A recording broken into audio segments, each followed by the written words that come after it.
welcome to the Master of Unlocking Game of the Year podcast. This is the official Game of the Year podcast. No more subcategories. We are on to the real deal. We are going to take our traditional list of 41 games. I don't know how this has become a tradition, but it is now 41 games that are nominated every year.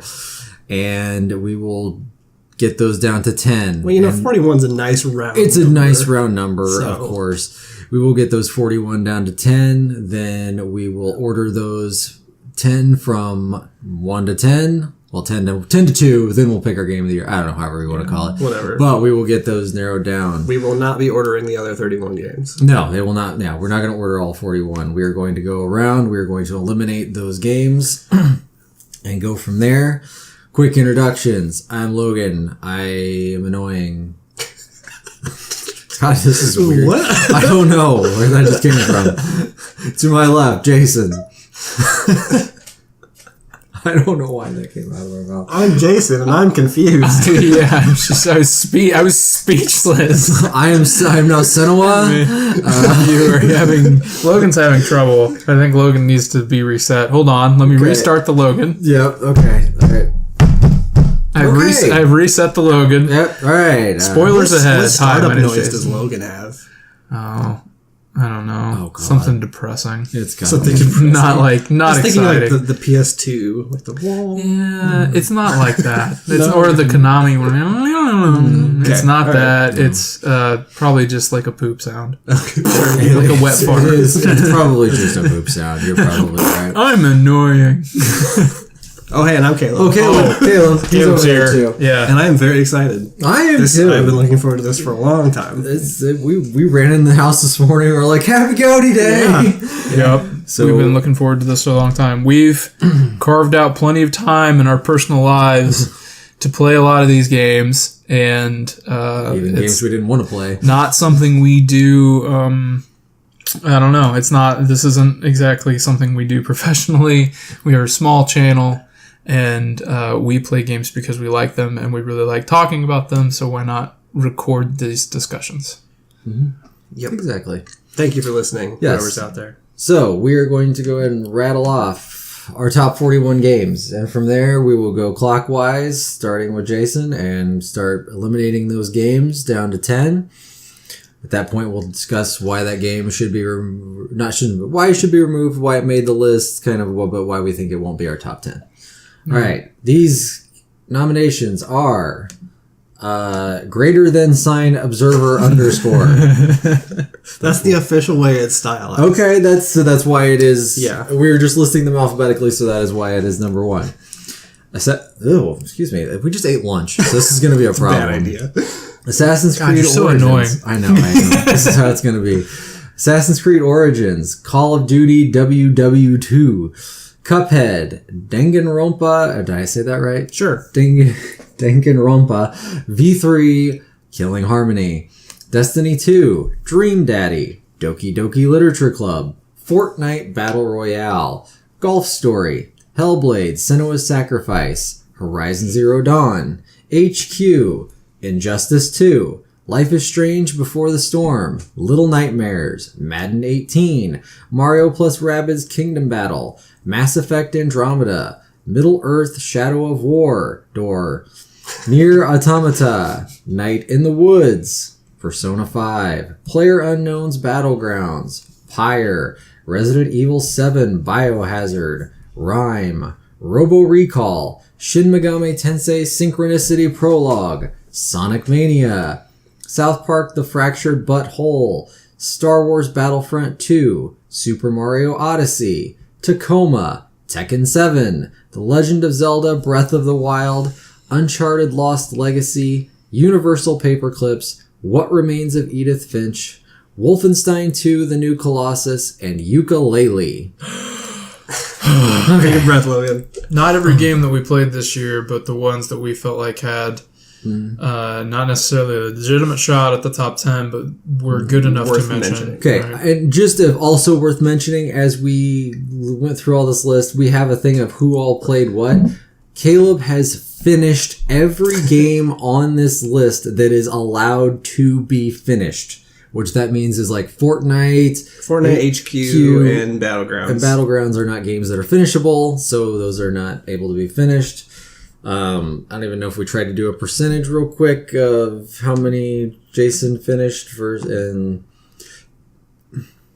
Well, do that it's real not quick. perfect, so let's just move on. Oh, I did make a list of every game that I played this year, and there are 72 games on that list. Holy So crap. I played a lot of stuff this year. All right, Jason has played 24 of the 41, played or finished, and I have finished 24 of the 41. Nice. Okay, so we just have a little bit different list, but Okay. equivalent in number. So, all right. So, Jason, is there a game on the list you would like to remove? Oh, Jesus.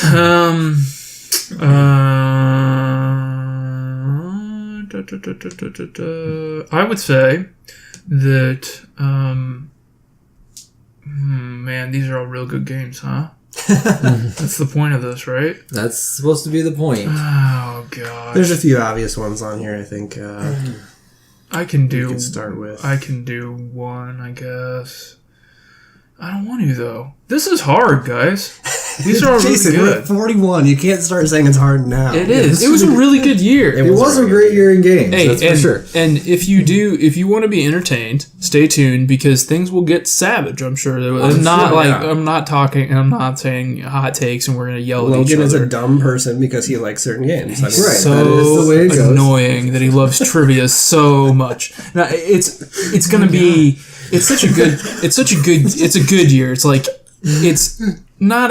I don't know. There have been good years in the past, but this one really was strong. Like strong.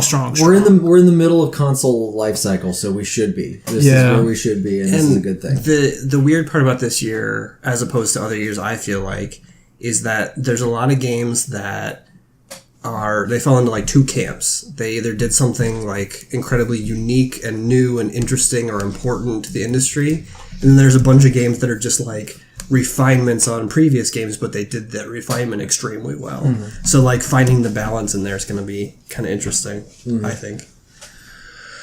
I would say that we could probably go ahead and get rid of COD. Yes, I agree. COD looked gorgeous this year, as it always does. Real actors. The guy that was in Justified, do you remember the Creeper?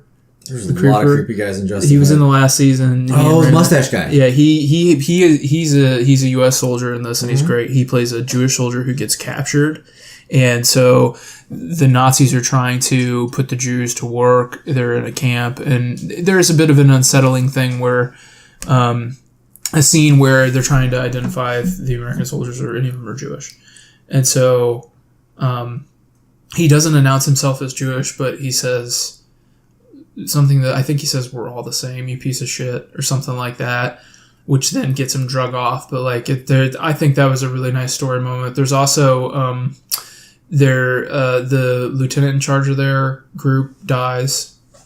He's kind of at odds with The the captain. I want to say, because your main character's name is Daniels, right? Sure, I don't remember. Anyway, they don't see eye to eye, and they're both very stressed out because it's World War II, and they're losing men, and they're arguing over what's more important, their orders or losing their men. And so, I think that it's not as good as last year's. It's not even close, but it's. I was just gonna say, if this had been the follow-up to many of the other Call of Duties, I think I would have liked it more. But being compared to Last Infinite year's. Warfare, it's. And the funny thing is, Yeah. you even look back and like Infinite Warfare was one of their worst selling games, but I think it was one of their best games. It was since- absolutely their best campaign they've Yeah. ever done. Mhm. So being compared to that may be a little unfair, but you got to do it. Turner's the guy that dies, and he makes them leave him because he's going to be a liability, and he needs to get his troops out of there safe. And so he says, "Go, because if I go with you, I'm going to get everyone killed, and I'm your commanding officer." And Pearson's the other guy who then inherits leadership of the group, and he starts to fall apart. And so there's some good human interest stuff in there. It's not unredeemable, but when you stack it up against all these games, especially the exceptional ones from this year, it can probably go. I don't know, Caleb, do you have anything else to add? No, I just think it was, like I said, it was a very average, very safe, middle of the road story for them.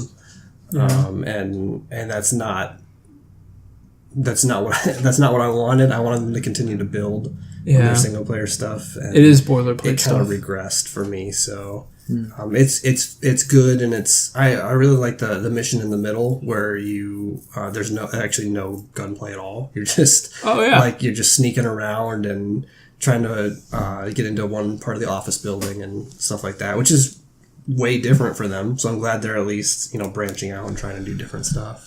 There was that stealth mechanic in that mission that was really nice. Yeah, and it's not your average COD. It takes a breath, which is nice. Yeah, there are some okay moments in that game, but there's just a lot of good stuff on here. I didn't get a chance to play it, but it sounds like maybe this was one to skip if I was going to skip one. Yeah. So. Okay, Caleb. You know where I'm going. I know where you're going. Man, savage question. Savage question. Nope, that's not where I'm going. Oh, wow. Yeah. I know. I was trying to mislead you, but okay. I have one that I think needs to go before that. Oh, okay. I think PlayerUnknown's Battlegrounds needs to go. Already, okay. It's fine. I want to preface this too because I know this is a huge game for a lot of people. Jason and I are both not PC people, so we have only had experience with the Xbox One version of this game. Jason has only played pre-patch. There was a patch a couple of days ago. I will say it's at least playable now. It was completely unplayable. The frame rate was in the single digits at some points. Yeah. That has been fixed for the most part. I would say we're running pretty close to 30 at this point. But I will just say, I think that this is kind of that first real venture into that battle royale type of thing. And I think there's going to be others that improve upon it. And I think there's already been others that have improved upon it. The map is too big for even 100 players. There are times I'm running around there and I don't see anybody. And I think that's to its detriment. That I can go 2 to 3 minutes and not see a single person, even longer. And with 100 people. Yeah, that's what's interesting to me and I just think that maybe they're going to improve on that, and maybe we're just playing the Xbox version and that's not working very well. I think if I was in a different group, if we were different people, and I was talking to PC gamers who played hundreds of hours of this game, I think I could be convinced to put it on a list. But for this group, I don't think it's appropriate to be on our list. Yeah. I really like those kind of games, but I don't play PC games. So maybe it'll be on next year's list. Yeah, I don't know.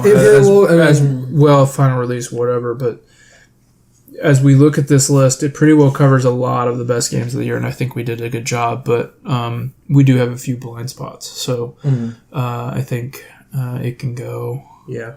And I did enjoy watching other people stream it. It's just not a game it's not my type of game, and since you guys have such limited experience with it, and not even it's going to be hard enough version of the game, it's going to be hard enough for us to get down to 10 games. Let's just get rid of it. That's fine. I'm going to go ahead and I'm going to throw out Little Nightmares. Yeah, sure. Little Nightmares was kind of a short little game, came out on Xbox One, I think in PC. I want to say it was even Microsoft published, but it was a poor man's Inside. Yeah. Is kind of what I still had fun playing it. Yeah. Parts of most it. Most of it, there were some annoying parts of it. There were some cute little things that they did with some of the stuff. It was an alright game, but it definitely isn't going to make a top 10 by any means. But I had a decent time with it. It's worth playing for a few hours if you ever come across it. Yeah. All right. Anything else, Jason, that you want to... I'm just trying to think about stuff that I have exposure to. Probably This is hard. But let me ask you a question, Caleb. Sure. Does Madden 18 need to be shouted out and then removed? Yeah. Okay. Well, go ahead and do that. Yeah. I mean, I talked about it before in Best Surprise, but for a sports game to have a good story mode, I think is a step in the right direction. And I don't think it's perfect. I don't think it does everything right. And some people, I didn't have a problem with the ending of it. Some people think it was lame, whatever. So it has room to grow, but for this to be a starting point for them, I think is really cool. And I hope that other sports games learn from it and do a very tight, very, I mean, I'm a football fan, and I think I know a lot about football, and this actually taught me a few things that I didn't know, which I think is really cool. I really like that because I never played football. I just watch it. How long was the story mode? Like 3 hours, maybe. And see when you look at like NBA 2K, you got to play a whole season, right? And that you just can't do it, or more. Yeah, and I think that's a detriment to that part of 2K story. That it's just or the my player portion of that is because like last year I wanted to see that thing through, but I got to it was like mid season and I'm like I can't play any more of this. I just don't have time. Right. I think that's the way that they look at the 2K model and then have done what they've done and then helped it be a one-time consumable experience. Is actually, I think 3 hours is just about right for a sports game. Yeah, so that's cool. That's a cool idea. I'm glad they did it. And I'm glad they did well with it. You're absolutely right. That's what it deserved was that explanation, and now it can go. All right, so now whose turn is it? I felt like that was. I think it's Caleb's. Okay. I guess you nominated the game, and then Jason, how do you feel about Battlefront? Oh, Battlefront's on here? Yeah. Okay, 41 games. Sure. we had to get to that 41 games, right? Yeah. Yeah, Battlefront. I just you already deleted it. Excuse me. Battlefront looks really nice. If we're just staying positive here, let's stay positive for a minute. And I'm going to say that Battlefront looks amazing and it sounds incredible. And now I'm done talking. Yeah, it's got problems. It's just not. It looks really nice, but it's surrounded by controversy, obviously, that is well publicized, and that's not even to me. The story is a little disjointed, and you start out on one side, you murder those folks, then you flip sides and you murder those folks, and you don't feel bad about it, but then you have different conflicted feelings about other very much smaller things. It's weird how you. And then you're Luke Skywalker squashing bugs, and it's just weird. Yeah, it's literally it's missable, but we played it and it looks nice and sounds like Star Wars. It sounds great. You're right. Yeah, maybe I'll do that just to see how it sounds. It sounds great. Rent it for a day. It looks good. I'm sure it'll look real nice on an Xbox One X and a 4K TV. Yeah, I'm sure it'll look real nice. So and the flying sections are kind of fun too. That's why I did hear that the dogfights and stuff were good. The one frustration I had with those is I'm getting negative now, and I said I wasn't going to, but as soon as you clip any little thing, your whole ship explodes. Then you gotta restart the whole thing. And those sequences aren't short. Yeah. So let's move on. Move on to good stuff. I'm gonna throw out Rhyme. Okay, I was thinking you were probably gonna go there. Yeah, and I'm okay with that leaving the list. And Rhyme, for those who don't know, I would classify this as kind of like a Last Guardian style. It's more like Ico. Okay. Yeah. Well, it's same company. But it's you're just put on this island. You're a boy. You've got basically this random little you just yell, right? Is that what it was? Yeah. You've got this yelling power thing, and you kind of solve puzzles with it.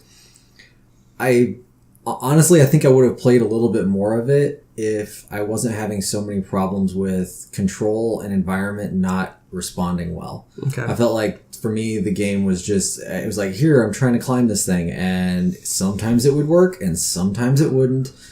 And that to me is what kind of hurt the game. I spent I had 2 or 3 hours with it, and I just was like, I can't do this anymore. It's just it was irritating me more than anything. But I like the environment. I like the idea of it. It just didn't resonate with me enough to keep playing. I agree with you. The controls, it didn't control great, but the story, I think the story itself does an okay job, but I think there are other games that do similar themes way better, and I won't even get into it because of spoilers. But for me, there's so few games like that that I really enjoyed playing it just because I want to remember Ico fondly, and maybe I should have just replayed Ico, but but it's really good. I think it's really good if you can get past the some of the technical problems with it. Okay, but it can go. All right. Now we're getting to it, Jason. Yeah, Jason. Now is the part where you can say it's hard. Okay. Yeah, I know we've only really taken off 6 games, but yet it's already like, oh man, like I've got ones I would be willing to take off, but they're not things that I played. All right. Here we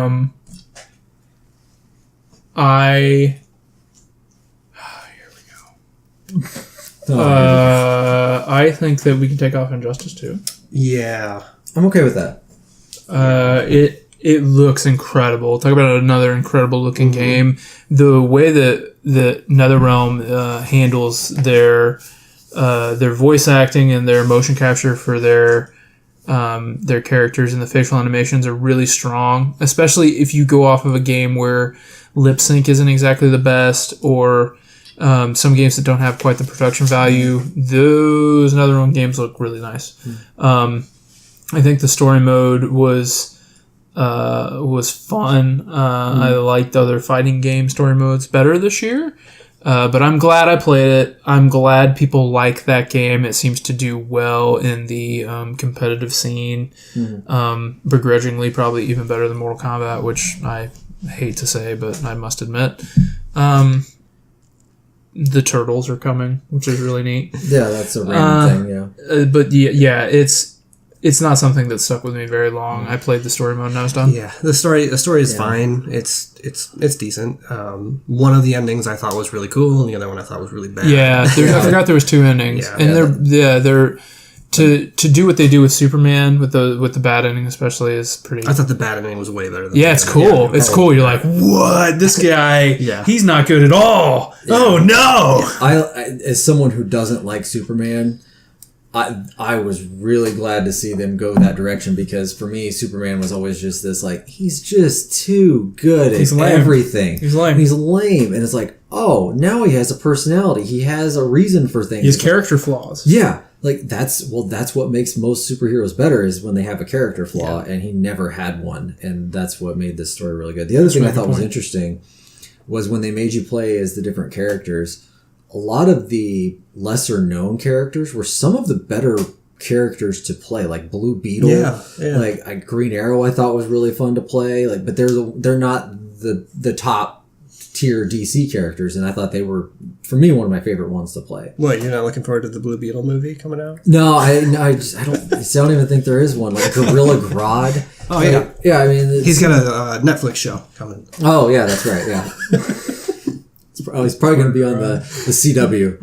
Is where they I think that's where the DC properties are at. They throw all their stuff there, but yeah, I mean, I had a good time with it. But yeah, I think it like all the stuff they were trying to do with the loot boxes and stuff with the gear and everything. It was just, for me, playing beyond the story mode just really wasn't. It didn't intrigue me at all. I'm excited about where NetherRealm goes from here, and it could be good, it could be bad, but I'm glad they continue to produce really high level stuff, AAA fighting games. Oh yeah, definitely. I guess at this point we should probably give one more disclaimer here, saying that just by mentioning a game, that means that there's something that we liked about it here. Oh yeah. So even though we're talking negatively about stuff, I think we talked pretty positive about most of them. But if there is some, That's a good disclaimer. We are gonna stay positive for the most part, and the only way that we are gonna talk badly about games is because you're gonna see the process. You hear us debate this stuff, and sometimes that means that we had problems with games, and games that are very good. Yeah. So it doesn't necessarily mean that we don't like them or you shouldn't go play them. Right. I think if anything, we're just explaining why it's not going to be the top 10. Right. Yeah. Okay. Caleb. And on that note, I think, Jason, you're going to hate me, I think. But I think I want to talk about Observer. Okay. That's fine. That's okay. I think that Observer is way cooler in concept than it is execution. Yeah, I agree. I liked the direction they went with the whole story of this son and how he made himself into a being on the net, or however you want to say it. Whatever you want to say. Yeah, but there are large sections of that game that I really did not like playing. Yeah, I think that's the. I can't say that Observer is for everyone because the gameplay is rigid and sometimes really frustrating. And I say that as somebody who didn't mind it that much. But there are slogs and there are down times, and it doesn't really tell you what you need to do to move forward, and it's really abstract, and it's it is a horror game in the way that some of your direction is pretty abstract. So you're interpreting what you're supposed to be doing, and you're a little bit lost, and it can be frustrating because it doesn't really, at its core, have any more beef to back it up. What I mean by that is it is what it is. It's you walk around, you have conversations, but then they try to introduce stealth mechanics into that, and it just doesn't have the utilities available to make that interesting. It almost would have been better served to not have any actual gameplay. Yeah. Like if it was just a walking sim, it would have been better, I think. I agree with you. I think there's a really cool story there. I like the setting. I like cyberpunk games a lot, but it is... Okay. This list is too strong. Yeah, I was wondering if you felt more strongly about that than I not did. Not enough to... I wanted to talk about it here, but not enough to put it on the top 10. Okay. No way. All right, that's me now, right? I'm gonna go Life is Strange Before the Storm. Already? Does it have to go in a certain order? No, but okay, fine. HQ. You want to just go with HQ? I'll just take HQ. It's not so much that he's eliminating HQ as much as he is Scott. Okay, so we're taking HQ off and we're moving on. No, I'm kidding. Okay, HQ, I mean, for those who've never tried HQ, it's an iOS game with it's a live trivia game show. And it's something like 1 versus 100 was back in the Xbox 360 era, where everybody could get on all at once and you played a live trivia game with live people. It's your best chance of ever getting on a game show, probably. Yeah, that's actually fair. Yeah, that's true. I didn't have to write or fill anything out or even read anything to get money. Right, you don't have to go on TV or anything. But weird. And for me, this is kind of... And why I find this so fascinating is in a world of on-demand culture, this is something that's live that makes people go... This is like, I have to get down at 2 o'clock and 8 o'clock. It's appointment television. And other than sports, that doesn't exist in this day and age anymore. I think that's one of the things that I think makes it not for me. Oh, okay. Is because I don't... If I forget for like 20 minutes or whatever to check my phone and I miss it, then I feel like I missed out on something. And I don't like missing out on things. I mean, you don't really miss out. I guess at the same time, it is... I mean, it's... You're just playing a random trivia game. I get that it would not work any other way. Yeah. But I guess that's just not the way that I like playing games. I like playing games... First of all, I like playing games in big binges when I have time to do a big binge. Right. And that's not the way that HQ works. No. So that's just not the way I like doing it. Yeah. For me, I like trivia stuff, so it's a fascinating thing for me to do. I still yet to win, but, that's fine. The other problem that I have with it is that the host, Scott, most of the time, but none of the hosts that I've seen have been particularly good at what they do. I don't think. I think they toe the line between either boring or annoying, like in between there in some range. And then they talk for a very long time, and then there could be a very random question that you go out very quickly, and you just felt like you watched this person talk for 10 minutes Yeah, and didn't really even get to participate. That is a problem, and I think what they're doing is they're trying to make sure that people have enough time from their notification on their app to get into the game. But I think it could be lessened. The talking part at the beginning needs to be lessened down by almost 2 minutes. Yeah. I mean, a lot of time, like him going on and on about, like, I'm the whatever, the Trek Trebek, and he just talks about himself a bunch. Like, no, Scott, you can stop now. Like, this isn't, like, you don't have to go over the rules every time like this. This is kind of getting out of hand, but... Yeah. I think that it's good and bad that it's on demand and not on demand, and get in front of the same screen. But it is a really neat shared experience that have 1 million people sometimes are in there with you, right? Which is kind of impressive, right? And they've improved a lot too. I mean, when they started really ramping up, when I first started playing, it was about 150,000 people, and the lag was getting really bad, and it was hard to stream. And then they fixed a couple things, and now I was in a game the other night with 700,000. Yeah. And that's a lot of people to be playing all at once, and for it to work, it's impressive. And so, but at the same time, it is not a top 10 game of the year. Okay. Jason, is that you hovering over something? No, but it can go. Wait. Oh, yeah. We're on. Okay. So we want to talk about Mass Effect? You finished it and I started it. I think the Mass Effect Andromeda is really underrated. I think it got a really bad rap, unnecessarily. Okay. It's the weakest of the Mass Effect games, though, I would say. Okay. But I do think there's a lot there that's enjoyable. It's not on this list, but I wanted to mention it here. I forgot it even came out this year until I looked at this a few times. Yeah. Just, it feels like it was so long ago. It also came out right in the middle of like 1 million other things in March. Big things. Nier, Zelda, Persona, like Horizon was right before that. Like there was a lot of things right around that kind of overshadowed it. But it can go. It can go for sure. I will, and I don't want to. This isn't an indictment of Mass Effect necessarily as much as it is EA. I think that I don't know if I'll ever be able to say this like on recording or in another forum that's appropriate. So I want to say this like publicly. I think that it's tragic how they handled Mass Effect.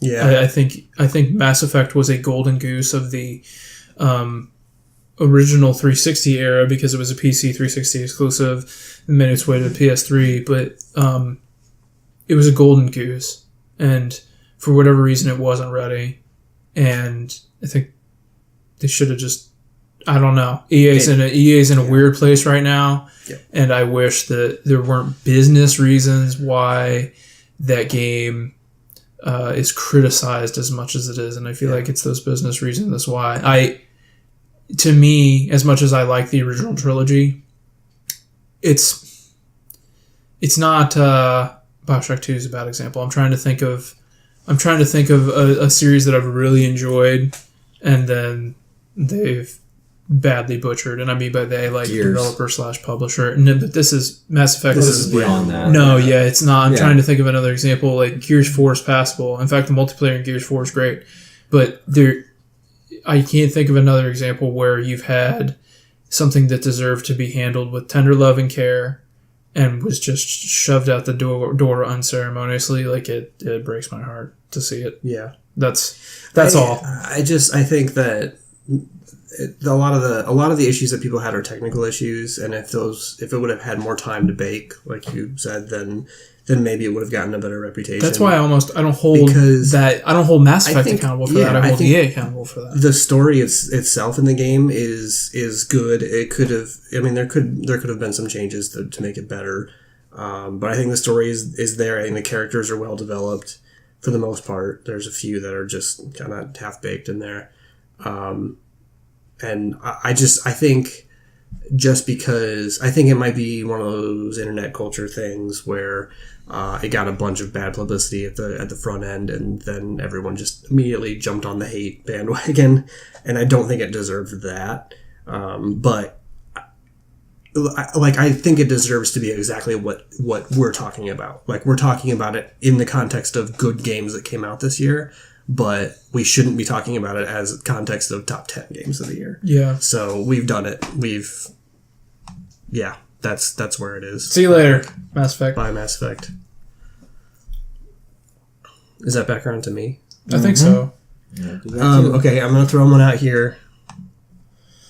Fortnite. I get nervous. Why are you doing that? Fortnite's fine. It can go. Okay. Yeah. It's in a year with so much stuff, it's pretty easy for me to accept when a game can't make the list. Yeah. It's fun. It's supported by a real developer, and that's. I think that some people would think it's crazy that PUBG went before Fortnite went, but. That doesn't really mean anything, though. I'm just saying what I'm saying is one of them is supported by a real team of people, one of them is not. It's cool. You drop in, you do your thing, you're done. It runs well, and it's a lot of fun. The structure mechanics and the loot mechanics and building your self-defense mechanisms and getting yourself higher, I think that adds a layer to it that's fun.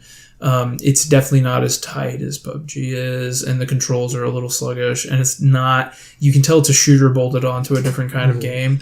So when you go PvP like that, the controls aren't as strong as you would like them to be, but you pick it up, you play it, you die, you move on. And it's fun. You can get in and out of it. And the building stuff, like you said, the building stuff really does add another layer of strategy on there too, which is really cool. Yeah, it does. I just wanted to make sure we shouted it out because I liked it a lot. The reason I wanted to go with that one is because now that's all that's the plates that are gone, so now the color just says finished. Oh, look at that. Yeah, my OCD took Ulterior over. motives from Caleb once again. As always. He's got ulterior motives. All right. Well, I've already thrown this one out there, so I'm going to throw it out again now that we've come around. Life is Strange Before the Storm. Are you having an issue with this one? I didn't play it, so it's got to be between you guys. But I can't imagine ultimately. I'm trying to decide if I want to argue for this one or not, I don't think I do. I don't think it's going to be a top 10. I don't think so either. And it's perfectly fine. I had a good time playing it.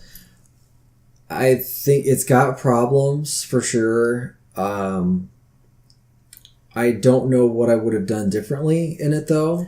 I guess I didn't have the same attachment to the characters as I did in the other Life is Strange. No, that's for sure. And it, especially knowing some of the things that you know, it was hard to see some of those things in a prequel standpoint. Some of the things it was like, oh, okay, like that really worked for this character, and then other people you were like, I don't know, like some of the stuff with her mom and the stepdad, like it all seemed a little rushed, especially for what's supposed to be a pretty decent gap. It's supposed to be like a 2-year gap between the prequel and Proper Life is Strange. Proper Life is Strange. I don't know if I wanted a few other callbacks to the new one or something else, but there was just certain things about it that I wasn't as invested as I was the first one. And maybe it actually had to do with the fact that it was more of just a walk around and do the story as compared to you had the time mechanic in the first Life is Strange, and this one, the consequences didn't feel like real consequences about messing something up or making just a different choice as they did in Life as in the first one. So that to me was part of the problem, but at the same time, I still enjoyed the hell out of the story. But when you're talking Life is Strange, the first Life is Strange is one of my favorite games of all time. It has a it's hard to live up to. I mean, the first Life is Strange I really, really loved. So that it was just harder for me to come to look at this one. And it was also a little jarring for me for the change in voice actors. It didn't bother me after a little bit, but and then there were some characters who just the voice acting was a little forced. Yeah. Rachel's dad sometimes was a little too forced, and Rachel's mom too, actually. Oh, yeah, okay. We won't say which one. But Rose. Rachel, yes, Rose. Yeah. But yeah, that's like I said. I think it's still worth checking out for people, but it's not going to make our top 10. Okay. Yeah, I'm good with that. Okay. That one. Well, I was trying hang to on remember one where- second. Okay, you need to. Yeah. If anything, you may have some others to eliminate. That one hurt just a little bit. Oh no!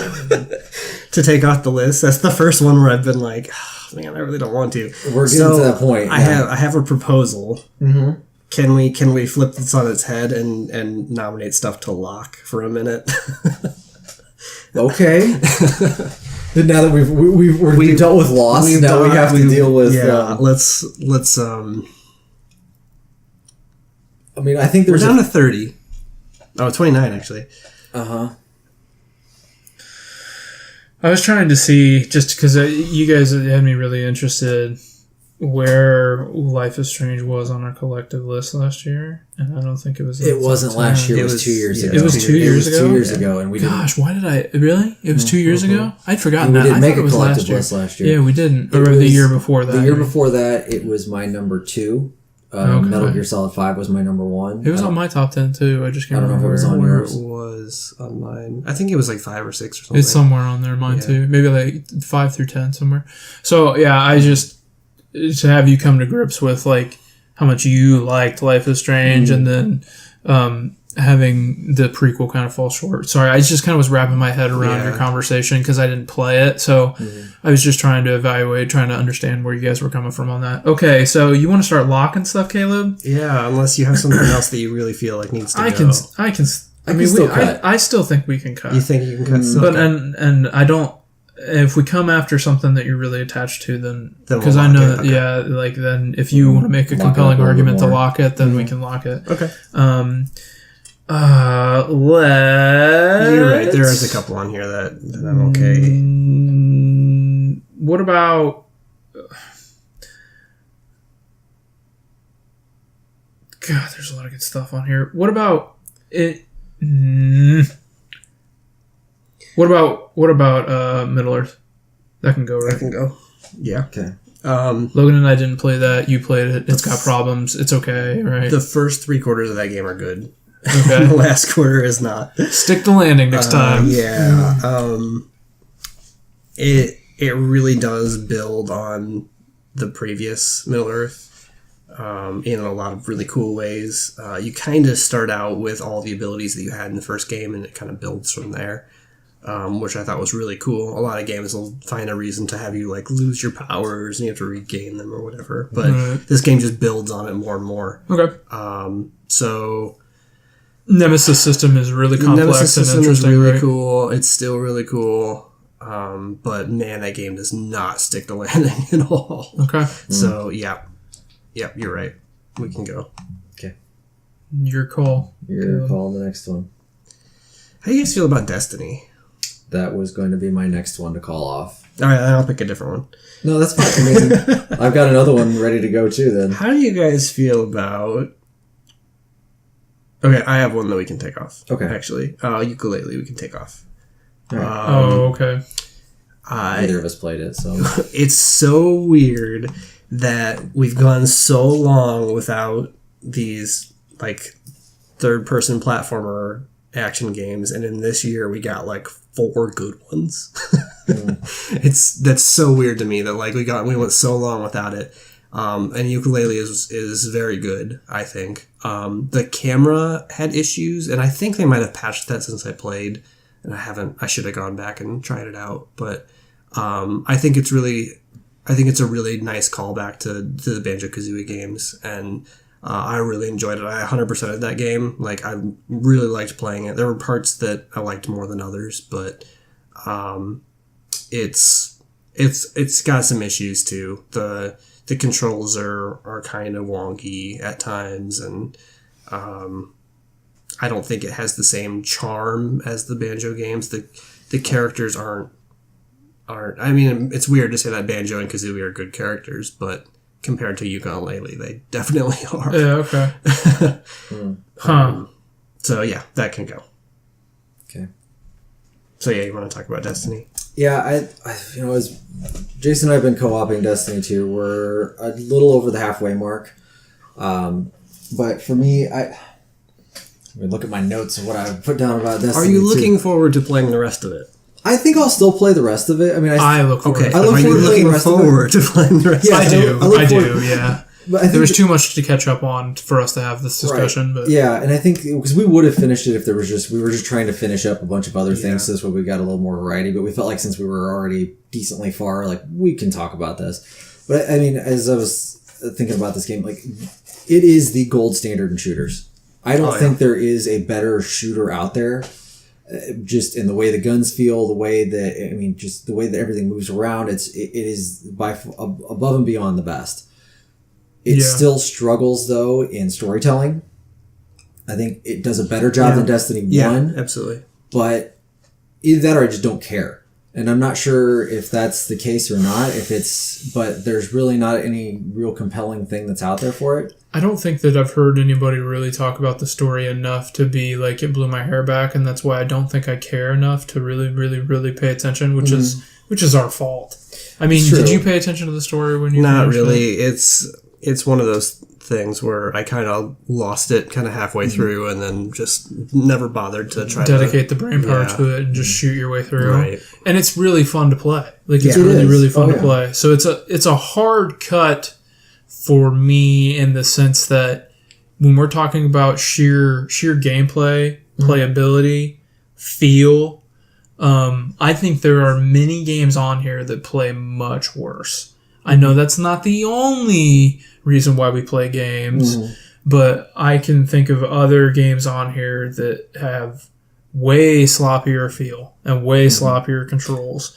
But I think that the forced platforming sometimes in that game is a little too much. Yeah, I don't think that it needs some of the super jump stuff that it needs. I think that some of that stuff gets a little that's fair. Out of hand. That's fair. And I think the other piece too is for you and I who are looking to kind of more mainline the story, some of the progression locks they've put, because right now we're in a progression lock. Yeah. We can't move on to the next story mission until we're 3 levels higher. See, I never ran into that, so I'm wondering if it's because you're splitting experience because you're playing. I don't know. Maybe. I guess I would have assumed they would have thrown more enemies at us to get experience in those areas. But since we're co-oping, I don't know. That's I don't think maybe I did run into that, and I just never realized. So we're doing a bunch of side quests just to try to get more experience to raise our power level up, and just so we can move forward. And some of those are interesting, and some of them have been just kind of whatever. So it's Destiny is a collective blind spot for us, though, as far as what it really is and why people go back to it and why people play it. It's a lifestyle game. Oh yeah, it's their game. Hobby grade. Yeah, hobby grade, right? It's one of those that it goes back to like, does the game ever end? I mean, there is a story to it, but at the same time, it never really ends. And I'm just not one to play those type of games. I need finality and closure in a game, and you don't want to grind for loot and just it's all about the loot and kind of go. I don't have time for that. Yeah, and for me, I'd rather, if you're gonna play other stuff, right? Anyway. I like to play a lot of things and to dedicate my time to something like that. Right. I want to play Destiny for maybe 10 to 15 hours and be done with it. Yeah, and that's just not the way that Destiny is designed. Okay. Yeah. So we're all in agreement. It goes. Yeah. You can go. Whose nom was that? I think that was Logan's, but I can go if you want me to. You've got a lot more things. Yeah, I got a couple of things I think I could probably just eliminate right here. Okay. Dream Daddy can go. I'm just shocked that I liked this game, but the story is that you're a dad and you have this you have a daughter and you're moving to a new neighborhood. And you move into a cul-de-sac with a bunch of other, mostly single dads. And then your daughter signs you up for a thing called Dad Book, which is Facebook great for dads. because every time you pull it up, it says, "You've got dads." All right, never mind. This is the game of the year. And then you can kind of pick which dad you want to hang out with, and you can choose whether to be romantic with them or not. Are you looking up that sound clip? I was Jason? hoping. Yeah, I was hoping. Got dads. It's great. It's really great. But the best thing about this game is the relationship that you have with your daughter, and her coming to terms with the loss of her mom. She's going off to college. You've got dads. There it is. There it is. You've got dads. Okay. She's going to go to college next year, so you're dealing with like your attachment to her and how both of you are going to survive on your own. It sets them up as being very, very close. The sense of humor is awesome, but it's a fun thing. I don't think it's anything life changing. I would encourage anyone that even is remotely interested to check it out, but it's not going to hang with this list. I'm glad you played it because I wouldn't have. You probably wouldn't have. But it sounds like there's some real redeemable qualities in there that were worth mentioning. The other thing that we can remove is Mario and Rabbids. I still can't believe that Mario with a gun is a thing. And it's fun. Like, that's just not a combination I ever imagined. And that I would like a game with Rabbids in it. That's another thing that I never thought possible, but it gets really repetitive towards the end, and that could be my fault too, because I wasn't really switching up characters or strategies or anything, but it never really encouraged that either. So I think it's fun. I think it's if you're a Switch owner and you haven't played it, it's absolutely worth playing. Maybe not worth finishing, but play it until you get bored with it. But yeah, it's very good, but it's not up to the standard of some of this other stuff. So it can go too. Oh, okay. Is there anything else that I... Jason, you got anyone you want to throw out, or you?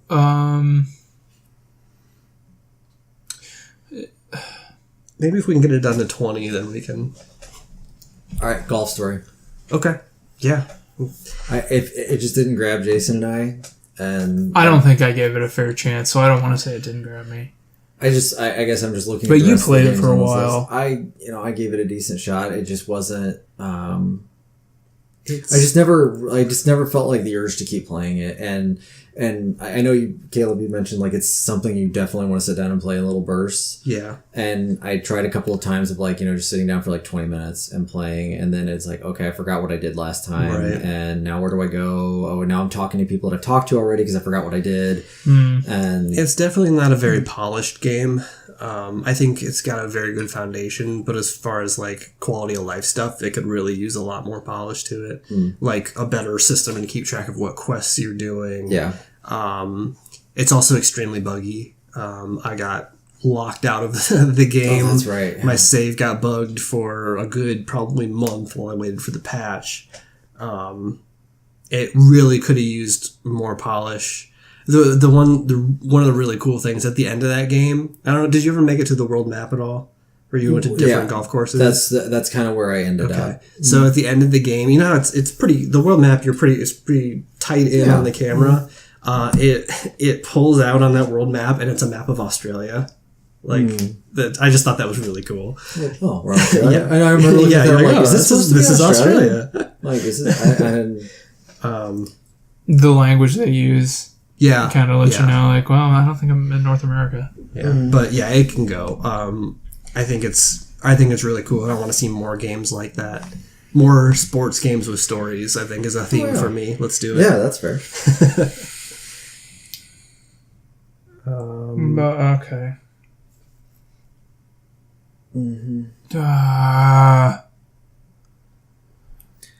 What about Shin Megami? Yeah, it can go. In reality, like, it's not one of the 10 best games of the year, but it's pretty cool. It's really cool, and I think for a surprise thing that just came out of nowhere on a random website, like best random website download of all time, maybe. Best unregistered EXE grabbed all year. It's category for next year. It can go. It's cool. Check it out if you haven't played it. All right, we need to cut 3 more before we can really start looking at this. It's not my turn. I just picked one. Universal paper clips. You guys like that a lot. I like that a lot. I was disappointed when I opened up my tab and realized I needed to leave the tab open in order for it to continue tabulating. Oh. And so I closed the tab. Gotcha. Because I was mad at it. The thing I really like about Universal Paperclips is that it's a clicker game that teaches you a principle of philosophy. So I don't know if you guys are familiar with. There's an actual it's relatively new to philosophy, but there's a principle. I think it's called the paperclip problem. Is the actual name of it. But the theory behind it is that AI is extremely dangerous because even if you give it a very simple task, such as making paperclips, since AI does not understand ethics or morals, it will eventually consume the universe. It will eventually lead to the destruction of everything. And the counterpoint to that is, well, why don't we just teach AI ethics and morals? And the counterpoint to that is you can't, because even humans don't agree on what is ethical and what's moral. So it's a giant thought experiment, and it's just played out in a game. I think that's really cool. Simple You game. could you could use this as a tool in a classroom. You could say, I want everybody in this class to play this game, and then from the perspective of the AI that's making paperclips, tell me what you think about that. Tell me, why did you cure cancer and male pattern baldness, and why did you buy out your rival company even though you really didn't have to, all in the service of just making more paperclips because that's your prime directive. Like, that's the thing that you were created to do. I think that's really cool. You're probably right. It can go. I mean, it is. I think it's, like I said, I think it's a cool thing. But as for game of the year, best educational game of the year. How about that? Yeah, made you think. That's for sure. And it was like, I'm really glad I messed around with it. It's just it's just really random. Yeah, that's for sure. And we're down to 21. All right. I guess. I feel like there's a little. I'm trying to determine if I want, for the final 20 here, I'm trying to determine if I want to keep Tacoma or Edith Finch. So I've told you guys about the ending to Tacoma. You know that. Mm-hmm. I've not told you the ending of Edith Finch. And we don't want to know, because I think we're going to try to play it. I think Tacoma should stay out of those two. Okay. Yeah. All right. That's. I mean, I can't tell you one way or the other. So I think the characters in Tacoma are more interesting than the characters in Edith Finch. Okay. So yeah, let's do that. I didn't play either of those, so if that's what you feel I don't like. want to talk too much about Edith Finch just because you guys haven't played it, and I want you to experience it. So okay. All right. Now that we're down to 20, let's kind of do a quick recap of what is all left. Okay. Yeah. We have Assassin's Creed Origins, I don't know how we're gonna do Cuphead, this. Danganronpa Killing Harmony, Doki Doki Literature Club, Hellblade Senua's Sacrifice, Horizon Zero Dawn, Nier Automata, Night in the Woods, Persona 5, Pyre, Resident Evil 7, Robo Recall, Sonic Mania, South Park The Fractured Butthole, Super Mario Odyssey, Tacoma, Tekken 7, The Legend of Zelda Breath of the Wild, Uncharted Lost Legacy, and Wolfenstein 2. It's a really good list. Mm-hmm. Do you want to go ahead and knock it down to 10, or do you want to take a break, guys? Let's take a break. We're an hour in. We'll go ahead and take a quick break, Okay. and we'll come back. All right.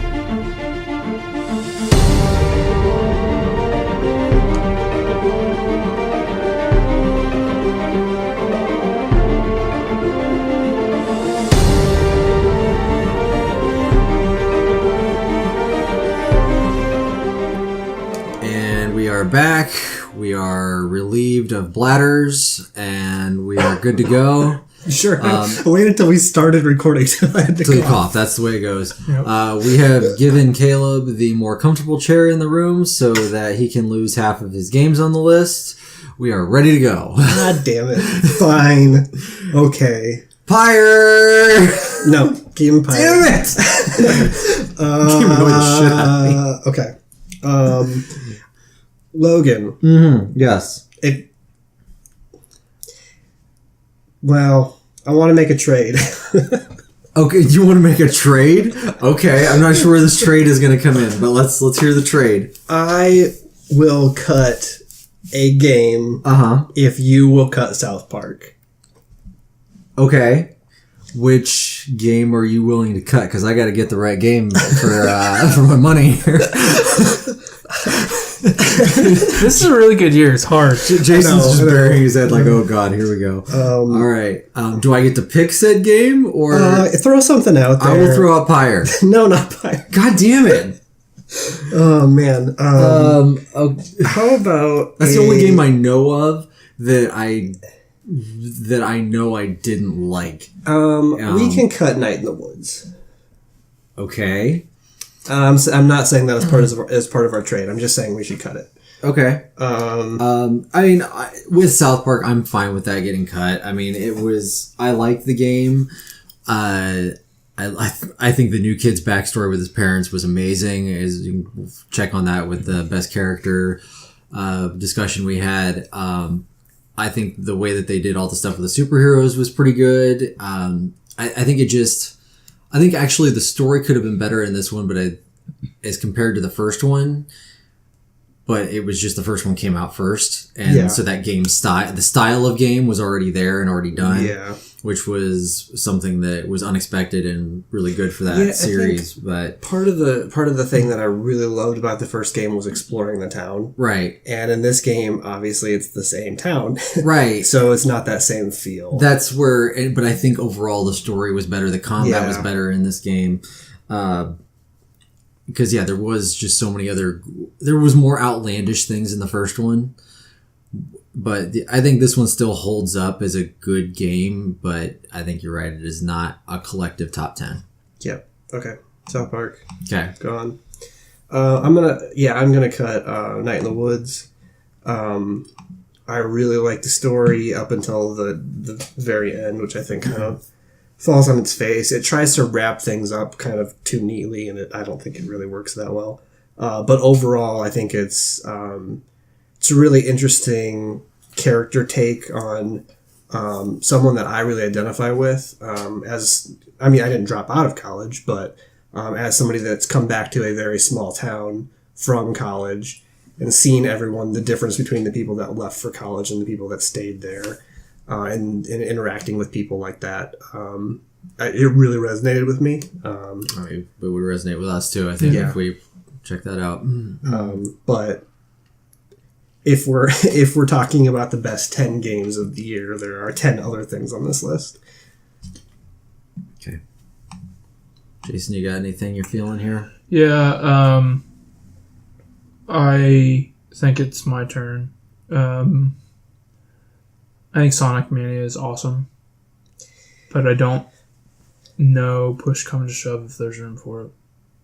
I agree. I think if it was the things that they added to it were mostly the boss fights, right? Yeah, and it's really all around really excellent. And it's more polished, obviously, than the regular Sonics. But I wish they would have gone a little bit further in kind of a casual direction. Sure, it still holds on to some of that legacy Sonic stuff. Like if you die in zone whatever, Act 2, you have to redo the whole zone over again, which is a real bummer when you miss out on 20 minutes of progress just because you died in a boss fight.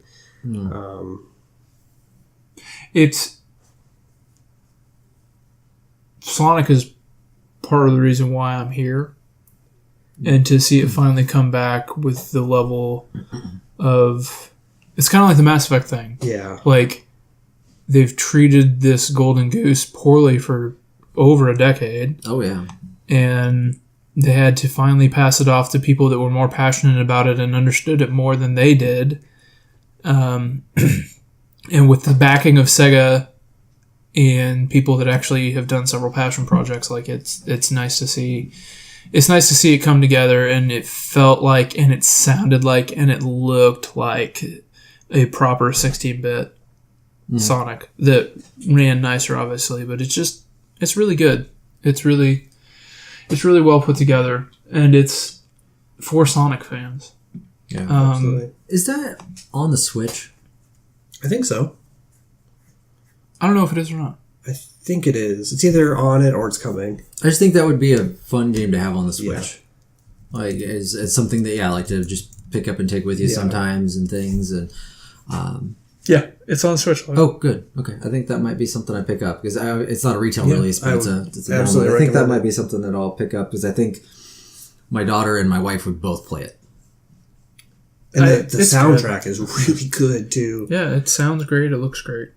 Cool. It's hard for me to, because of where Sonic has been Yeah. and the hope that this presents, it's hard for me to say goodbye to it, but this year's crazy. It's crazy.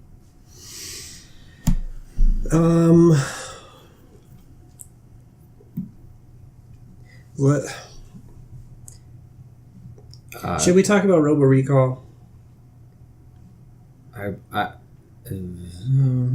passionate do you guys feel about Robo Recall? Because I really enjoyed playing it, but at the same time, I didn't think it was anything that I didn't feel like it's a must play. I feel like if you have VR, you should probably play this, but I don't think it's something that I would recommend to everybody.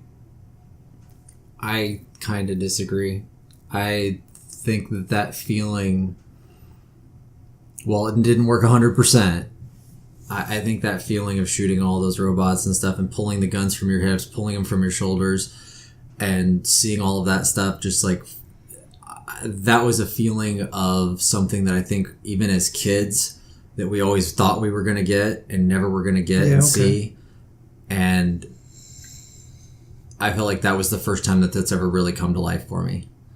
I mean, even like Super Hot and stuff was good in that way, but this put it at another level for me of the way a shooter can look and the way that even the movement in that, at first it was very awkward for me, but figuring out with the thumbstick how to move forward and direct myself where to go, I started to understand it more, and by the time it was over with, I felt like I had a good grasp on everything, and I was even kind of wanting more from it. I think it's probably a good proof of concept at this point for what shooters can be in VR, but it's an experience that I'm not going to forget anytime soon. It's kind of like that very first experience with something for me, and that's where I leave it at. Now, whether it is a great game, but it meant something to me, I guess.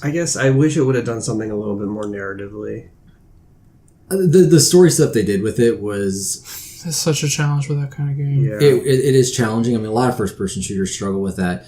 It played on more of the goofy side of things, especially with the boss. But yeah, it could have done a little bit more narratively. I think they could have done a little bit more, maybe thrown a couple cutscenes or something in here and there. But I mean, I hate to just for the rail way on a game. the sound design and everything in that game. I mean, Yeah, it's really I think good. I told you it was like when the loading music was coming up, I felt like I was getting out of a Lamborghini in an 80s movie. It was just like real slow-mo like, and it just Jason, I don't know what your thoughts are on this, but it's a little more, maybe I'm a little more passionate about it than... I really like it. I'm just, if I look at other stuff on this list, I don't see how it makes it. But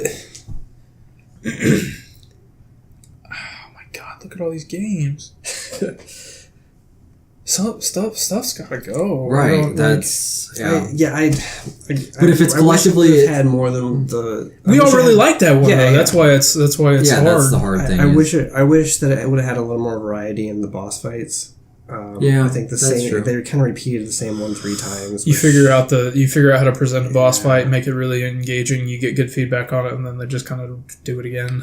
Yeah, and then it kind of became a high score game. Yeah. It's and that's where I said I think it's a proof of concept, but it's something that it made me feel something about VR that I didn't think was possible because I've been shitting on VR for 2 years. Right.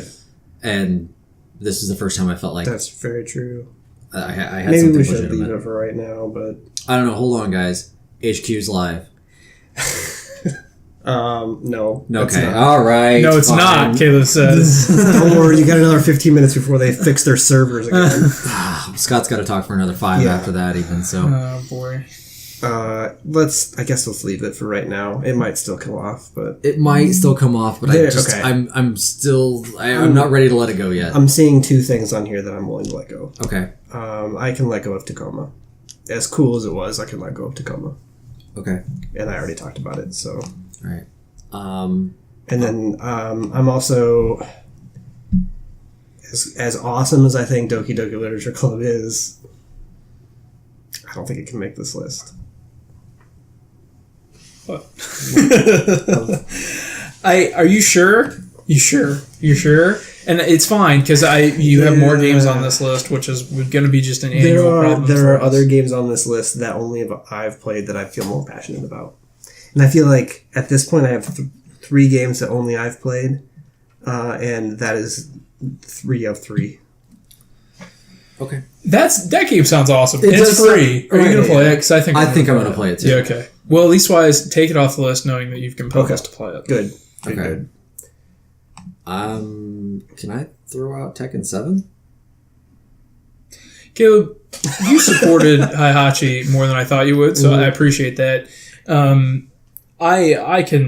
I think all 3 of us played it, so that's good. We all enjoyed it. I think it's good. Very I much. like Tekken a lot. Can you talk about the multiplayer? Like how is that? There was some netcode stuff that was going on early that was a little rough. Yeah. So What about like character balance? we spent one night playing it for like 3 hours, I think, and it's fine. No, Unbelievable. Logan. Unbelievable. At least put Scott on mute.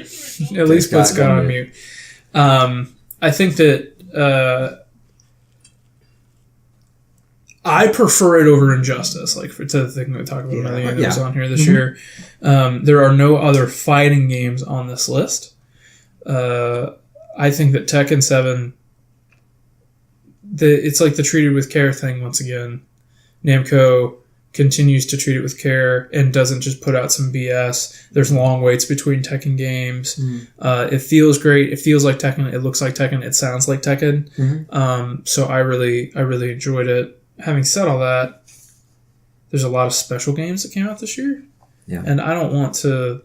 Tekken's not the hill that I want to die on today. No. And that was... I think the story was good, but I think even some of they tried to go the Mortal Kombat route of giving you the different characters to play. I think they chose the wrong characters. And they didn't have enough. Right. That's what I mean. Yeah. It was kind of like, here, you're going to do 3 fights with this person, but what's the story here with some of these characters, and what do I really care about when I feel like they were very, very side story, if even really any. But at the same time, I will say the multiplayer, when we did a group thing, and we had 3 of us, and we just played basically in a lobby, and it was round robin, and it was if you lost, you were out, the next person moved in, the winner stayed. And so we just rotated the whole time, and we played online with a friend of ours in Houston, and it worked really well. I was surprised how well it worked, And it we were all autoed able to when chat, we were- and it was When we had to take a break or something. yeah, somebody had to away. take a break, and it was like, oh, yep, like You're so the next person in line. And then it went to one of us. So That's cool. it waited if they were back, or if not, we defaulted back to the other one. So I thought that was really neat. Yeah, in a way, I wish they would have done more with the story, because in looking at the character select screen, I'm like, who is that person? That person looks awesome. Like, I want to know what their story is here. And they did kind of have that weird story battle thing, but it didn't. I did do all of those. I mean, too. Did you do all of them? Yeah. Okay. Because they're all 1 battle each. So Right, and it's really easy to platinum that game, right? I don't know. I tried. I couldn't do that. I couldn't do the Akuma thing. But I started okay. with the ones where I'm like, their character portrait looks cool. I'm going to try out their story thing. And then by the time I got through all those, I only had a handful left. So I was like, all right, just finish them all. Some of them are better than others. But Okay. So yeah, so we're I taking can, it. I can Oh, we say, already did. Okay. yeah, I can say, I could say that we can get rid of that one, and I think we gave it its due. Whose was that? Was that Logan's suggestion? That was mine, yeah. We still got to cut 4 games from this list. Before we argue about what's more important, River I'll roll Coast. into- Oh boy, Jason, have you watched any of Pyre? Mm-mm. Okay, You want Pyre to go? I want Pyre gone. We so can bad. go. We can take Pyre off. I just the characters annoyed me. I didn't think the weird Powerball game was very cool at all. You just hate reading. Ah. Yeah, let's go ahead. I'm okay with that. If I'm gonna pick a game to die on, I'll go with Danganronpa. So Really? Okay. So 14. 13. Sorry, 13. I think Robo Recall needs to go, Logan. I'm sorry. but I Okay, think if it that's needs to go. is that I'm looking at this list like, man, that sticks out to me as the weakest ones left. Jason, if you're good with that, then I want to I make sure. am. I thank you guys for playing that. I was really kind of blown away by it when I played it, and like I continued to draw the John Wick comparison. Like I feel like John Wick versus robots. Like you're mowing guys down, you're grabbing weapons. The whole pull over the shoulder thing's really great too. Like it's cool. It's a lot of cool, fun, and it's a good proof of concept, like you said. So I hope years from now we remember when Robo Recall happened. And if you have a Rift and you haven't played it, you should play it. That's it. All right, we are down to 12 games. We gotta cut 2. You want to give? I'll do it. Assassin's Creed Origins, Cuphead, Danganronpa, Hellblade, Senua's Sacrifice, Horizon Zero Dawn, Nier Automata. I did it. I told myself I wasn't going to do it. Persona 5, Resident Evil 7, Biohazard, Super Mario Odyssey, The Legend of Zelda, Breath of the Wild, Uncharted, The Lost Legacy, Wolfenstein 2, The New Colossus. It's the year of the colon. It is. Who is going to embrace the colon and poop out 2 games here off of the list? I got one that I would throw out there, but I think you guys might disagree with me. We'll throw it out and we'll see what happens with it. Assassin's Creed. I'm okay with that. I'm looking at the rest of the games on this list as one tier. Man, I really like Assassin's Creed this year. I like it too, but I'm looking at the rest of them going, nope. And I know I'm going to lose the fight of one that I don't care about, so I'm not even going to try. Is that you're going to lose a fight of a game that you like? No, I'm going to lose a fight of a game I don't like. So there's Yeah, no me reason. too. Yeah, you both have one on here that's I think's gonna. Well, maybe not. Well, at the same time, if we all like this game, and there's 2 games that were games that we don't like, because even though there's one that I want to get rid of, it's going to be in the top 10. Do you want to have that conversation now? I don't like Zelda. I think Do you like Assassin's Creed? I like it, but I don't think it will not make my personal top 10, but I like it. Oh man, if it's not going to make your personal, that should Really? not come into. It's not going to make your top 10, huh? You don't like it that much? It's like number 11 or 12, to be honest. But I do like the game. Wow, and we're looking at 12 games right now. So you've already said goodbye to stuff that you like. There's a couple things that are gone already. HQ does not count. HQ is not in my top 10.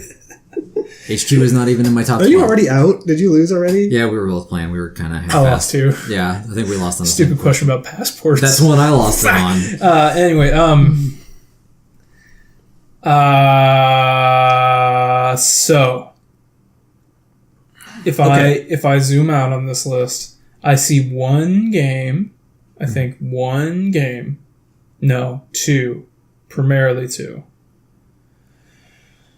I see 2 games that Caleb played that we didn't, but Caleb has said goodbye to a lot of stuff, especially He Pyre. said goodbye to a lot I of know stuff. that was hard. Mm-hmm. So Let me tell you guys about Danganronpa real quick. Okay, let's do it. Okay, sure. So, Danganronpa, as a series, always it's very like fourth wall breaking and very like subversive. You think you understand what's going on, and then it's like, nope, you had no idea. Here's the actual explanation. And this one is the epiphany of that. So I'm going to spoil the ending right now for you guys because I know you're never going to play it. It's like a 40-hour game, so you're definitely not going to play it. So at the end of this game, you find out, notice that there's a V in there. That's not version 3. Okay, that's what I was figuring it was. I thought it was like the third version. It's a Roman numeral 5. Oh, 5-3. Okay. So this is not Danganronpa 3. This is Danganronpa 53. Are there seriously 53 of these? So in the world of the game, yeah, it's so cool. So in the world of the game, there are these killing games. I've described them to you guys before, but for the sake of the podcast, I'll do it again. So basically, there's like 16 or so students trapped in an enclosed area, and the only way to get out is you have to kill one of the other participants. Then they have a class trial that everyone participates in. If you're revealed as the killer, then you get executed. If someone else is revealed as someone else is accused of being the killer, you get to go free. Everybody else is executed. This will be on Adult Swim at 12 p.m. on Saturday night. There is an anime version of this, too. Of course there is. Yeah, why would that be?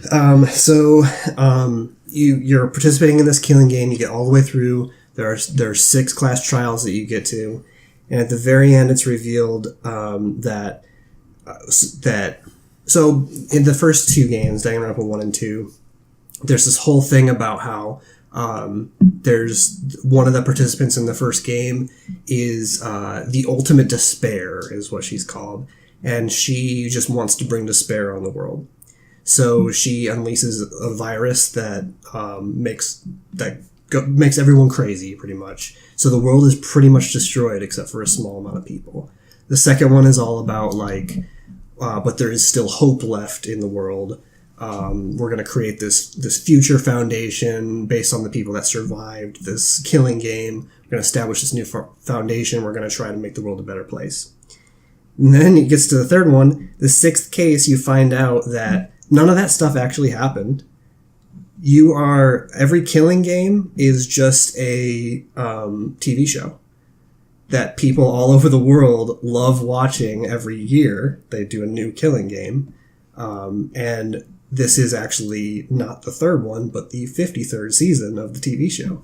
Oh, wow. So Weird. It pretty much made everything else in the series negated, which is super weird. And they could still flip that around again and be like, no, that was a lie. This is the real thing, which is the really cool part about this series is you never quite know what's going on. But to me, just the way that it reveals itself and the way it keeps twisting your expectations at every turn is awesome. Also, at the beginning, the very first case you play as a female, which I thought was really cool because it's the first time in the series that you actually play as a female. Mm-hmm. And then it's revealed in the class trial that she's actually the killer. So you were actually playing the first killer the whole time. And it kind of hides that from you as you play her, and then it's very slowly revealed, and you have to. It says okay, point out who the killer is, and you have to point to yourself, which is really cool. I just love the way that it subverts your expectations like that, and that's why I think it really needs to stay on this list. Okay. Of all of the stuff that I've cut, I want to keep one. Okay. Okay.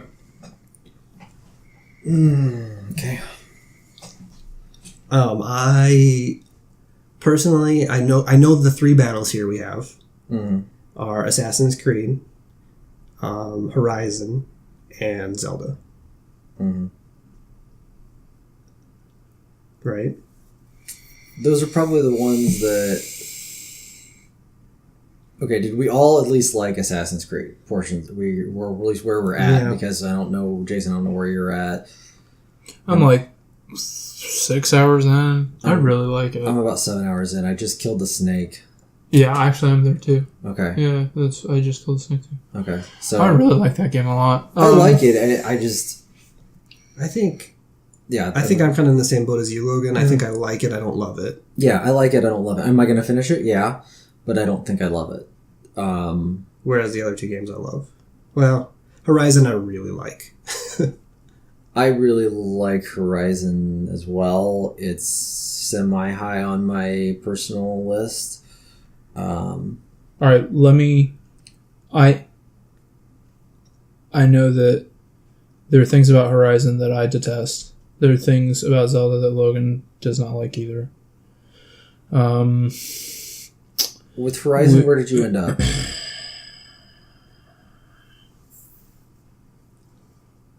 I don't know. Did you climb the big tall tower and get the big story thing? No. I don't like that game. Okay. I know. I wasn't compelled to do That's it. fine. I was just curious where if you got to that point and you still didn't like it. That was my question. Yeah, and I know I should have went back to that game, but I just... If you didn't like it and you didn't want to keep playing it, I'm going to give you that because I did the same with Zelda. I played for... Yeah.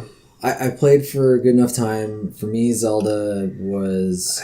the problems I had with Zelda were the lack of direction, which I know was designed to be. I consider that a strong point. You should consider that a so strong do point. I. But I felt like I was Googling things on how to do things, and I felt like I shouldn't have to Google how to cook something.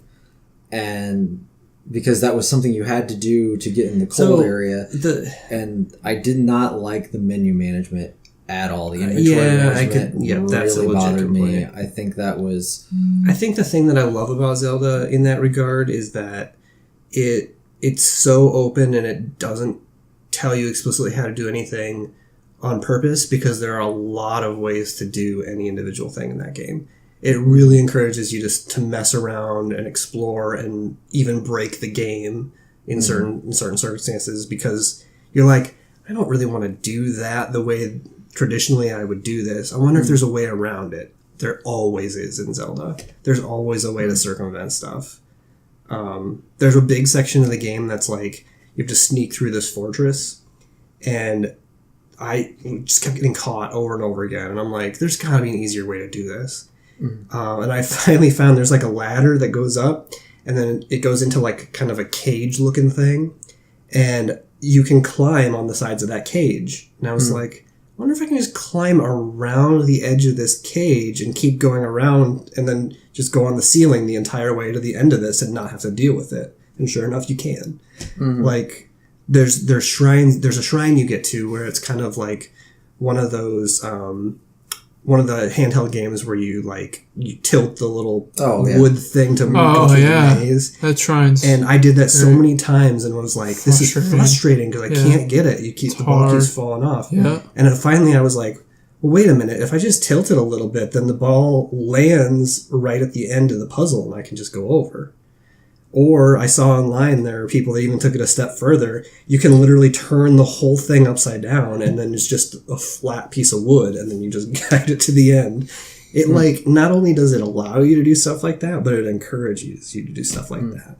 And I think that's why there's very little tutorial and explanation on how to do stuff, because they don't want to pigeonhole you into doing things a certain way. I still just felt like cooking should be something that they should be like, oh yeah, here's how you cook.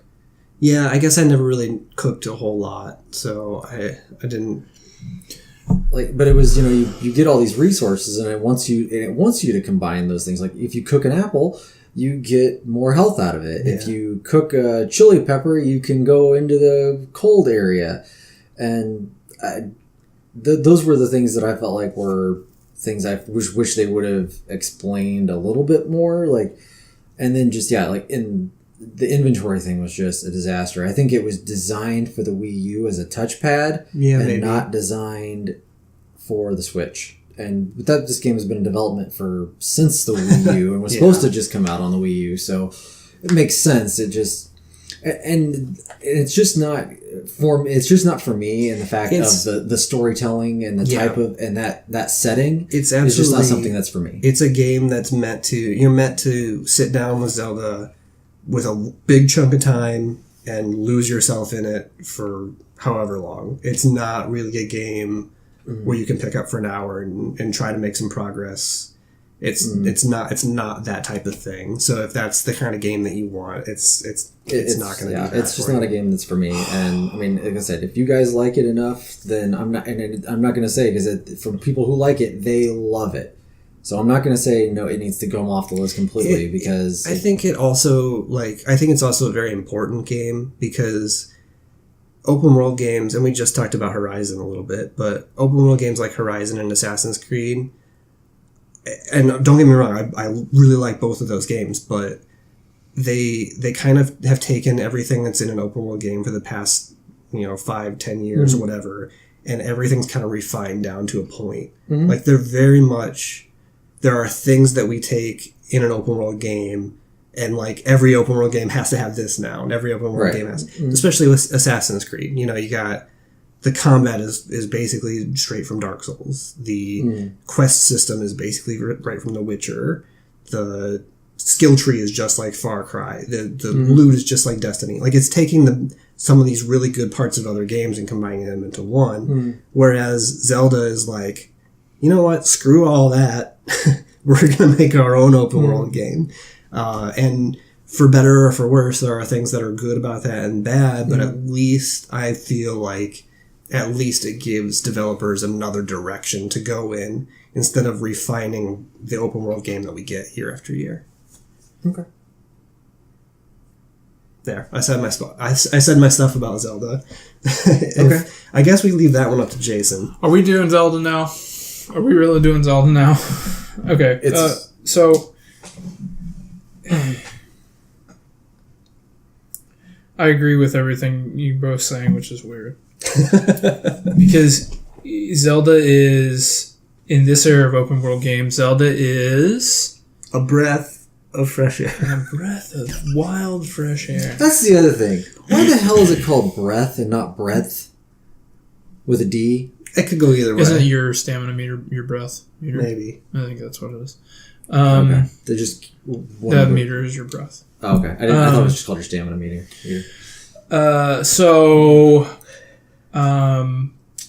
Zelda is very important because it represents a lot of risks taken by Nintendo in a very volatile time for Nintendo, where they needed to have a few hits. And so Mario Odyssey is on this list as rightly so still. Zelda takes that genre of game and flips it on its head, turns it on its head. It has a huge barrier of entry. Mm-hmm. Some may say too hard to overcome. It is not respectful of your time in any way, shape, or form. It does not care what you have going on. It wants to give you a open world to explore and discover and find and do anything you want to do. And it's on you. What you get out of Zelda is what you put into it. Mm-hmm.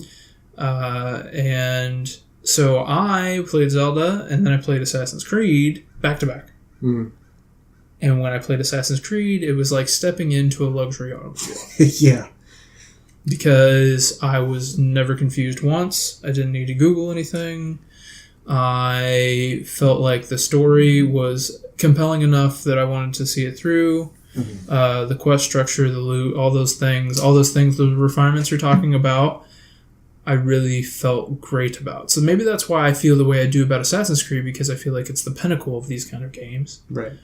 And that's what I kind of said at the very beginning of all this, right. is like it's such a weird year because we have these apples and oranges comparisons of things that are new and different and awesome, and then things that have refined the things we know so much. And Zelda comes along, though, and turns that on its head. Yeah. And requires you to own it. Requires you to discover. Does not hold your hand. They could have made another, here's 8 dungeons, go through, get the 8 thingamajigs, put them together and fight game, and they didn't do it. It's so much more than that. It's a really special thing. But it's also got some technical problems. It's also got some narrative problems. It is not perfect. It is not essential. It is not. It's not what. I don't think it's as great as everybody says it is, as far as the buzz that it's getting. But I think it's good. I think for me, what's surprising with that, and I don't know how the general public, because critics love it, but when you talk about game critics, though, game critics, and when you talk about the casual fan who's been playing Zelda, for years, how are they doing with? Okay, I'm going to go pick up a Switch and I'm going to buy Zelda because it's Zelda. Where are they today? Is my question. Yeah. Like, how did they do with the game? Because I mean, I'm also coming at it from never playing a Zelda game in my entire life up until now. So I didn't understand. I mean, I knew Zelda, Link, Hyrule, Ganon. Those were the four things I knew. Triforce. Triforce. That was it. I mean, I knew some terms, and I can tell you what the logo looks like. I think I align more with the game critics side of this because, like, game critics and me both, the thing we have in common is we play a ton of games. Right. And for when I play Horizon and I play Assassin's Creed and I see all the similarities there, for them to throw out an open world game that's totally different from that is really refreshing. It's like, okay, this is totally different from anything else I played this year. And again, like, I don't have time constraints like you guys. So to me, when you say it doesn't respect my time, that's not an issue for me at all. Yeah, I understand. I understand that. Where I think that those quality of life things in those other games do respect your time, and so that's why it's a good and a bad thing. Yeah. I think, and that's why it's kind of a polarizing game, especially for the three of us. Logan doesn't really like it. You love it, and I'm somewhere in the middle. And when we talk about Assassin's Creed and we talk about Horizon, I think as I look at this list, I think that we're all pretty well unified on the rest of these games and have played them pretty well besides Nier. Yeah. And so if we talk about... Nier is not going off of this list? AC Origins. Okay. If we talk about AC Origins... and we talk about Horizon Zero Dawn, and we talk about Nier, and Zelda. Okay, so here's my thinking on this, and maybe this is taking the coward and easy way out, but there are two games on this list that people don't like. And I feel like as a collective list, can we have a game on our collective list that people don't like? I don't know if that's kind of what our personal lists are for, right? So, but then there's also a game on this list that two of us did not play. Yeah. And as much as I would hate to say that, but we've at least never even played it. That's hard. That's a good point, because if it's a collective list, maybe Danganronpa should go. I would be more... You feel more strongly about Nier than you do Danganronpa? Yeah, absolutely. Okay. I'm going to throw this out there. Because and Caleb, I'm just throwing this out there for you. Horizon probably middling on your list. Yeah. It's middling on my list, and it's very, very low on Jason's list. I'm going to cut out Danganronpa and Horizon, and then we've got our 10. Let's cut out Danganronpa. You make a good point. As much as I love that game,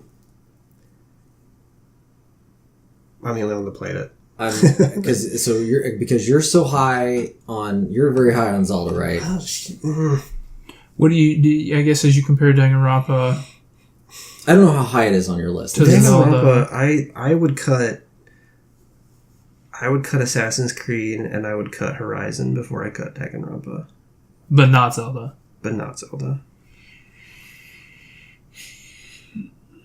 Yeah, I'm letting Zelda stay.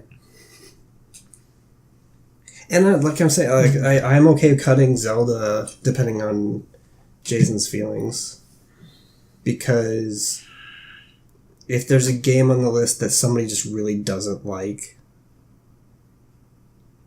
then I don't think that represents us as a whole.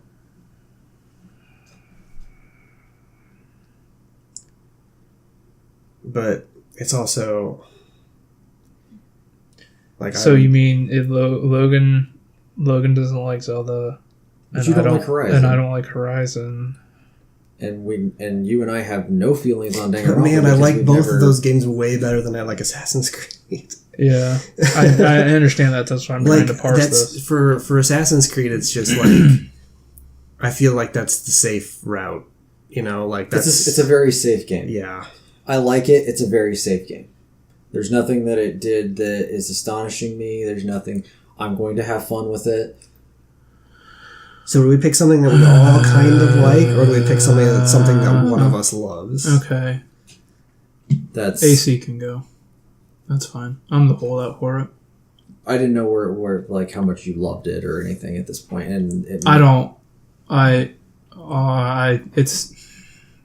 And it's probably too early to tell in all reality for you. Like, I mean, it's Yeah.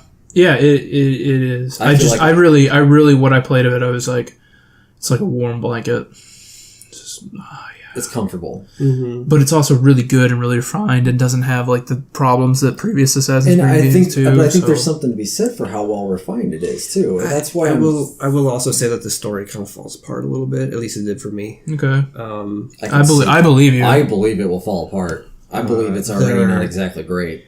There are sections of the game where, and I don't want to spoil anything, but the gameplay is much more restricted than you have it now. And Okay. I don't think that's very fun. And having not seen that, Yeah.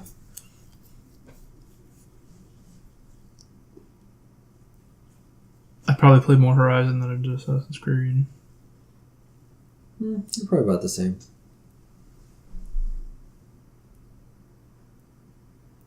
I think Assassin's Creed should go. Okay. Last chance, Jason. Anything else you'd rather? I can't. I cannot.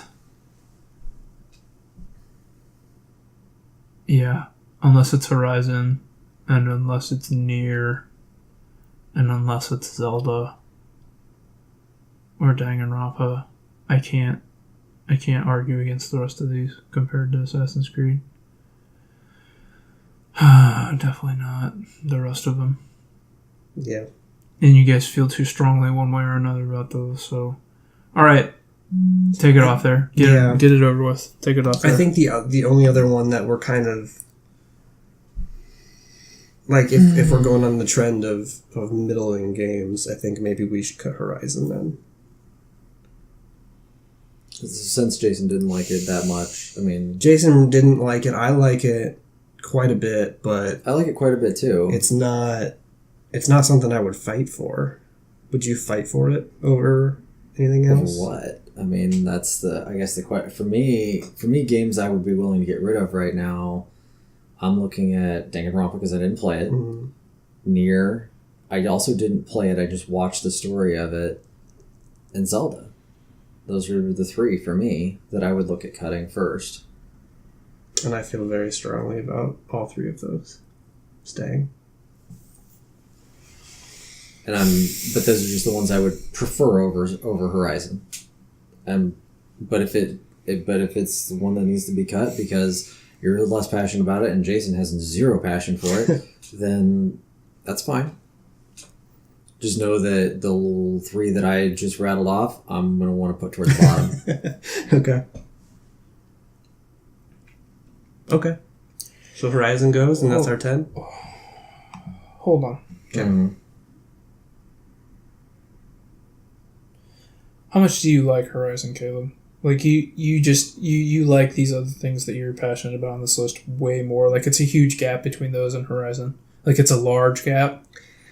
Okay, so of the things that are still on this list, the things that I would put below Horizon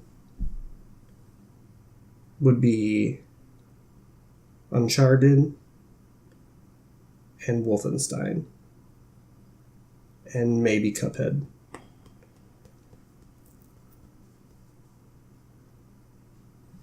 So it's pretty far at the bottom of this list for me. And see, all two of the ones that just one of the ones you listed, I would put above Horizon. Only one. The other two I would put So I think ahead of. collectively Horizon is at the bottom of this list. Because what would be below Horizon for you, Jason? Anything on this list? Well, I know that Danganronpa's not going anywhere, and I know Nier's not going anywhere. And so I'm evaluating those against Horizon's merits. And then the one thing that's left for me is Zelda. Because I'm 50-50 on Zelda. I could be convinced that Horizon needs to be on here instead of Zelda.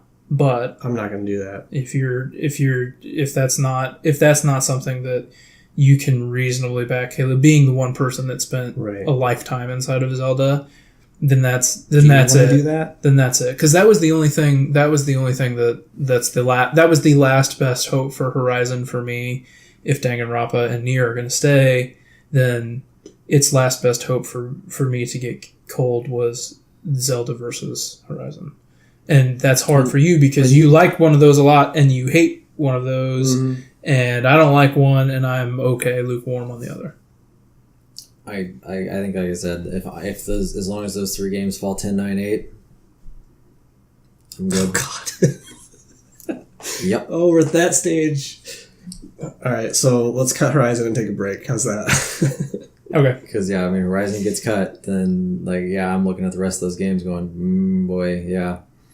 I think Danganronpa's got to go to 10. Sure, I get you. Yeah, just- that one's fine. Like, and go from there. then, Jason, you're the only one who played Nier, other one who you played it, so you at least know more about it than I do, I feel like. And if you're even kind of sour on it already, not sour on it, but not as high on it, okay. Like, that tells me something, too. I think it looks interesting, but the story of it looked interesting and everything, but I don't without playing it and being as invested Well, in it. let's save that. Let's save that for after. All right, cut Horizon and then read off our list, Logan. Okay. All right. That was In no hard. particular order. Cuphead, Danganronpa, 53, Killing Harmony, Hellblade, Senua's Sacrifice, Nier Automata, Persona 5, Resident Evil 7, Super Mario Odyssey, Zelda, Uncharted, and Wolfenstein 2. We'll be back. I'm gonna go. Guys, we cut Horizon. God damn it. I don't like that decision at all. I tried to let us not do it. Yeah. I tried to not let us do it before okay, when you hit, we still recording? We're still recording. All right, because once you hit stop, like, the list is final. So I tried. Yeah, you did. I tried. And I don't even like Horizon, and I tried. Yeah. I want to go back to the collective list thing and go, we didn't play it. I think Danganronpa should come off. But if it's his game of the year, It's not, but We cut his game of the year last year. no, No, we it didn't. didn't. It made 10. we made 10. Oh, it did? And Yeah, we have precedent for this. But yeah, I guess if we're looking at precedent here, I like Stardew Valley a lot more than I like Danganronpa. So Is it in your top 5? what? Danganronpa. No, barely. But Oh, okay. Then it's got to go. Because It's there's gotta stuff that has go. gone from the bottom of our lists already. okay. If we're talking 5 through 10, and you want it on the collective top 10, if it was your game of the year, That's a different story. Okay. Horizon back on. And Danganronpa gone. Man. Okay. It's the penalty you take for playing everything. not that you deserve to be It's punished. the penalty for that I have I for know. liking weird things. I wouldn't say it's liking weird things. It's the ability to play more things than we do. Because I wouldn't say it's something that I wouldn't like. Because from what you described, I would have left. If you would have thrown Doki Doki Literature Club on there and left that there, that sounds really interesting. And you know what? It's also something we could I would- consume faster than. And I would have said, you know what? Leave that And on that's there. the thing is, I know I have no chance of you guys ever playing Danganronpa just because it's so long. It's the length thing. It's not the quality of the game. It's the length of There's a it. barrier to entry there. That Yeah. In a world where we have to choose to play games like Zelda, Right. like it's. All right, one more time, Logan. Okay. Cuphead, Hellblade: Senua's Sacrifice, Horizon Zero Dawn, Nier Automata, Persona 5, Resident Evil 7, Super Mario Odyssey, Zelda, Uncharted, Wolfenstein 2. It's a really good And list. 11th place, for the record, is Is Danganronpa. Danganronpa. 53, Yes. Killing Harmony. I'm willing to say that. We can even throw it somewhere that's 11. We'll throw it a party. All right. There will be We're going to cake. take a break, and we're going to rank these things and probably kill each other in the process.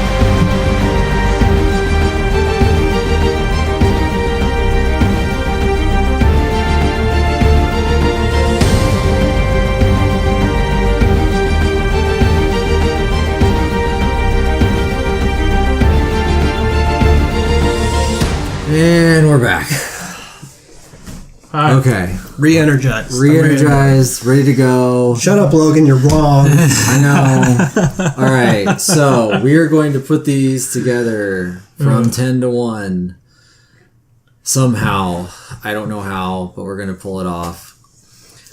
And I don't even know where you want to begin. Here we go. I'll list You them want real to? quick. Yeah. I guess we gotta It's get- Caleb's turn. To I list. haven't Let's listed do the list. anything yet. Okay. Our 10 remaining games are Cuphead, Hellblade, Senua's Sacrifice, Horizon Zero Dawn, Nier Automata, Persona 5, Resident Evil 7, Biohazard, Super Mario Odyssey, Legend of Zelda Breath of the Wild, Uncharted The Lost Legacy, and Wolfenstein 2 The New Colossus. So I say we start by cutting. No. I would think that based on some of our last discussions, we should probably put a couple of these at 10 and 9. No. I don't like that plan. Let's put Horizon at 10. If it barely It made barely the cut, did make the cut. then it should be number 10. I would like it to be higher, but this is a collective list, Yeah, that's probably fair. and if Jason did not really care for it that much, then I think it should go at number 10. Followed by Zelda at number 9. Okay. Yeah. I'm okay with that. Yeah. Are you okay I with thought you were that? going to try to put Nier down there. And I was No, like, I'm gonna take a passive stance on Nier for the fact that I only watched it. I think that's kind of more of a fight between you and Jason. Who Jason only got you only did the first playthrough, right? Yeah, the first playthrough. So from what I saw of Nier, I think it looks interesting, and I might try to play it here now that I've got a little bit of time. So I'm good with it kind of falling where it falls, as long as it's not like super high. I would say for 8, let me throw out some stuff for number 8. Okay. See what you guys think. Personally, I would put the following 3 games. I would put Cuphead, Uncharted, and Wolfenstein down there. I would be okay with Cuphead or Wolfenstein that low. Jason?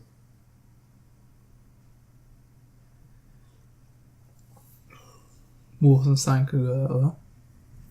Let's Okay. put it there for right now and see Okay. what happens.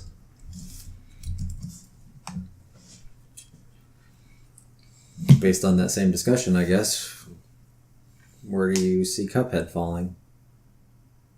Or Uncharted, for that matter. I think Uncharted could go there. You Yeah, know, like 7. 7? I think it's a really good spot for Uncharted. I do Because too. it's That's a- actually maybe a little high for Uncharted. It's- Oh, see, I think it's too low. It's $40. It doesn't It's matter. not a full length game. I think it's a perfect length of but- game. yeah, I do too. Yeah, I think it was. I think that's a strength of it. I think it was the best paced Uncharted Oh, yeah. in a long time. Yeah, And I think that I mean, it was I still agree. 9 hours. I don't see that as a problem. yeah, I agree. You're right. It is respectful of your time, as Yeah, I said as earlier. we talked earlier. But it's not just that. You're right. It's the the right amount of Uncharted. right. It wasn't. Oh, hey, we went to this temple. Now nothing's here. Oh, the bad guys got here first, so I guess we're gonna lose out on this thing. And now we got to go to this other temple, and that's how 4 was designed. It did turn a lot of people off. I know Caleb you had a lot of issues with 4. Yeah. And the way it was paced, and I think the way that this one was paced and the way that they developed those characters in that short amount of time, I think was exceptional. I didn't want to put it on our collective list last year. Right, I know. Yeah, you didn't even want to put it on the list, and here this year, I mean, you think it's even too high at 7, is what you're saying? It might personally, I would put this below all of the other 3 games, but I get it if you I'm okay with it there. I'm okay with it being there as well, as long as, Jason, if you... Maybe we should switch it with Wolfenstein. What do you guys think about that? I'm fine with that. I don't have a problem with that. But I also, if I'm understanding Logan correctly, I think that he likes Uncharted more than some of these other games. I do, but if... Do you like Uncharted more than Wolfenstein? Yes. Okay. I do too. Okay. Then let's leave it. Okay. 2 out of 3. Like it better. No, this is not a democracy. No, this Jesus. is not. Yeah, this is not a democracy. Okay. All right. Okay, for the... maybe I should not say anything so I can pick my battles here. I would like to throw out Nier at this next at the 6th spot. Can I at least get Nier at number 5? Like, I wanted to be in the top 5 at least. Jason, you got anything to say about that? Is there any games that you would like to see? I could put... Who would you put below? I could put... If... Jesus Christ. I know. So right now we're debating Nier, Cuphead, Hellblade, Persona 5, Resident Evil 7, and Mario Odyssey, Super Mario Odyssey. I could, if Nier needs to go at number 5. Logan didn't play it. I played part of it. And Caleb played all of it. Loves it. I could see Hellblade going under it, and I could see Super Mario Odyssey going under it. That's a no for me. I could see Cuphead or Hellblade under it. Hellblade. Let's go Hellblade. I could put Hellblade under it. I'm totally okay with that. And then we put Nier at 5. Nier at 5. I at least got Nier into the top 5, which is as high as it's gonna get. Okay. It's pretty good, considering. I have problems with Nier. Logan didn't play it, so that's pretty good for Nier. I would say Cuphead then at 4. No fucking way. Not 4? It's definitely better than Resident Evil. Ooh, Definitely better than Mario Odyssey. Don't agree. Oh, I don't agree with either of those. Yeah. Uh-oh. Now we're Now we're down yeah, to okay. it. Now we're down to it. All right. Is Cuphead better than Persona 5? I think so. I think it's the best game listed on this list. No.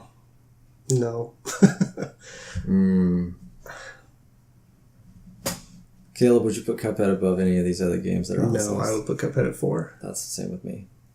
Actually, well, I would put it much lower, but we're already past that. Right. You wanted to put it at like 8 or 9. It's hard because I don't want to bash the other games. Yeah. I don't want to make an argument against No, but it is. It's a personal preference. Okay. What would you... Okay. Because I have justification for it, but I don't want to. Like sit here and bash 3 of the best games. Ever, let alone this year. So I mean, what and about, it's not bashing; it's just arguments against. Yeah. them. It's our I mean, that's the thing. It's arguments against them, and it's our own personal preference. But I mean, I think Cuphead's a great game. I really do. It's the problem of it's up against 4 other great games, and I just don't see it as being better than either of those 3. We all played these too, so yeah, that's going to be the. And we all finished them. All right, let's go this route then. All right, is Mario Odyssey better than Resident Evil? No. no. I would say yes, but if I've got two no's, so I'm out. So Resident Evil's Jason, higher. if you feel that strongly about Cuphead, then I think that Mario needs to go in the number 4 spot. Where are you at on Mario? So obviously you think Resident Evil's. I think that Persona and Resident Evil are better than Mario. Okay. Where do you lie on those, Logan? Super Mario versus Persona versus Resident Evil. Do you think Mario Odyssey is better than those two, or do you like... I would go Mario Odyssey is better than Resident Evil, but not Persona.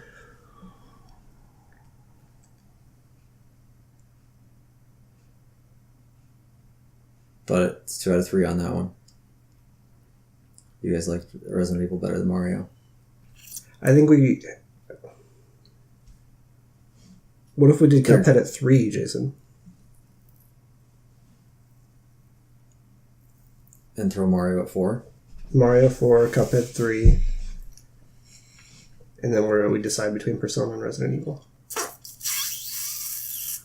It's a weird list. It's a very weird list. It's our collective gaming consciousness. I really did like Cuphead. I understand. It's like, but you got to choose. Yeah, I want to say there are more things that I didn't like about Cuphead than the other 3 games on this list. Like, I don't like the run and gun levels, and that's a big portion of the game. It's how you get your Yeah. power ups, and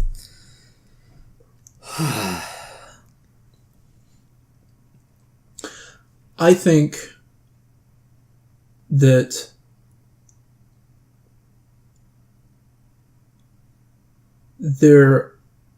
I think Super Mario Odyssey is great, but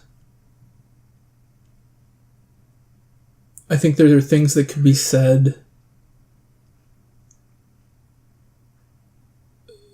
for where it comes up short in spots. And I just don't want to harp on that stuff too much, but it's not perfect either, and neither is Cuphead, neither is Persona, neither is Resident Evil. no, they've all got their problems, but I mean, in all reality, they're 4 really, really great games. All right, so I'll pencil this in. Okay. Cuphead, or what? Mario at 4, Cuphead at 3? Yeah. okay, I think that that's where I'm willing to stop fighting. I think that's about as high as you're going to get Cuphead. Yeah, I don't think I can put it any higher. And I struggle with letting Mario go down to 4. Because I think Mario was... I would prefer Mario ahead of Cuphead, but... Me too. That's where I think I struggle with. I think Mario is above and beyond... It's other than Zelda, it's single-handedly pushing a console. I mean, the Switch itself is branded on 2 things, and it's Zelda and Mario, and it's bringing a company back to life. It's creating a new craze. I mean, my daughter's super into Mario. That whole game, I never stop smiling, and there's an end game to it, be above and beyond just the story mode. I mean, you can go and collect 900 more moons, or not 900 more moons, but 900 moons. So it's got a lot of depth to that game that you just weren't. I didn't expect out of a Mario game. The puzzle solving with Cappy. I don't know. It's all that stuff has been in Mario games. Yeah. That stuff has been in Mario games for years. It's mostly been platforming, though. It's not been the use your enemies as the... Yeah, Cappy's new. I can't argue, but the objectives and the terrain and the traversal are all the same. On the same side of that, I'm playing devil's advocate here because I think I agree with you. Mm-hmm. But on the flip side of that, Cuphead is kind of its own genre. Like, there's really nothing else even like Cuphead.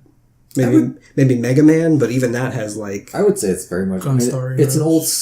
It's a throwback to basically like Contra bosses and stuff. Right. I mean, where it's very unforgiving. It's memorizing techniques and different timings of different things, and it's just all. That's what it reminds me of is 8-bit boss fights. Yeah, and not saying that's a bad thing. And yeah, that's what I'm saying here as kind of a counterpoint to you is that that's something like. Mario is an iteration on the previous Mario games, whereas Cuphead is an iteration on something we haven't seen in a very long time. And I really hope, even without the art style, I hope that the genre of Cuphead catches on, because that's the part of the game that really hooks me. Yeah. Oh, I definitely don't discredit that art by any means. That is... No, I mean independent. Yeah, right. But I mean, just that, like that... Somebody to take that amount of time and do that. I mean, I hope they get every accolade they deserve for it. I think they went over 2 million copies the other day, which was nice to see. That's why I'm having a hard time having Mario or even the other two, but Mario and even Resident Evil to an extent higher than Cuphead, because I think Cuphead is unique and I think it's its own thing, and I think it deserves a lot of credit for its sound. I think it deserves a lot of credit for its design, and obviously it's hand rendered, which is incredible. And also the way that it makes you feel when you get to a new boss and you're overwhelmed by the first phase of that boss and you think, I'm never going to get past this. This is where it's it. This is it for me. And then you try it 10 times and then you flawlessly get past that first phase. You go from, I can't fucking do this. I'm not even close. And then it teaches you what you need to know about that encounter, and you get to the first phase. And then you get to the second phase and you're like, oh my God, all that work for the first phase and I can't get through the second one. Then it teaches you the second phase. And you then go from being overwhelmed by each individual phase to figuring it out. Not only figuring it out, but figuring it out flawlessly with all your hearts. It takes you from 0 to hero in 5 to 10 minutes each time. I think that's what I don't think any of these other games do that. But I think what you're describing is best case scenario of Cuphead. Like, that did happen, and I agree with you on... I'm talking like per phase. Yeah, but I mean, like, that feeling that you're describing, for me personally, was like probably about half of the bosses, and the other half were like, oh, thank God I never have to do that again. Yeah, I will say that too. Yeah, I think there were some that were just like, boy, that was cheap as shit. And whenever they do, like No, that's not the way to address Cuphead. There's nothing cheap about Cuphead. There was a couple things. There's a couple bosses that are. The devil. No, because it teaches you exactly how to overcome that. The devil is very cheap. The genie. I know how to do... I could turn on the devil now and do it. Every time. No. Because I learned how to do it. There are sections of the devil. I know where the random parts are going to come from. When the two devils run from behind the throne off to the side, if there's I jump up, I know how to deal with that. If that happens at the same time as he does his snake thing that goes all the way across the screen, there's no way you can avoid damage. You go to the side where it's... I know how to deal with that. You come to the side, you jump over the snake as it pursued you, and you dash to the left. Or to the right. I know how to deal with that exact situation. The genie where he throws the jewels out instead of the swords, you forget it. You're going to at least lose a heart every time. Yeah, I do. Yeah, I remember that too. Yeah, that is. That one was impossible. Like if and you just did, it was random. You never knew if he was going to throw out the swords or if he was going to throw out the jewels. And if you throw out the jewels, I might as well just restart. The best bosses in Cuphead for me were the ones that were the least random. Right. Like the robot. I probably had the most tries at the robot, like over and over again. The junker but that robot. was probably my favorite one because it was exactly the same every time. I knew exactly what to expect every single time it did. If I go over here, he's going to point the laser here, and then I have to deal with the things he's throwing out from this area. But the ones that were random were more frustrating because you feel like you have the pattern, and then something happens that is a variation on that you hadn't seen before in your previous 20 attempts. And now you feel like, okay, well, now I got to prepare for that too. And then you know that. See, sometimes in my experience, I'm ready for that once I know how to do it. And I think sometimes the variations were fine. There were just some variations that were damn near impossible.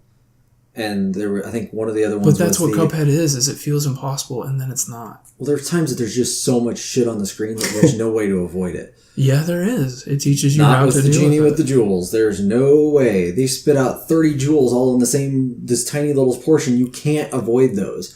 And there was also a thing with the gumball machine, I think, I don't know. too, You can get small and avoid them.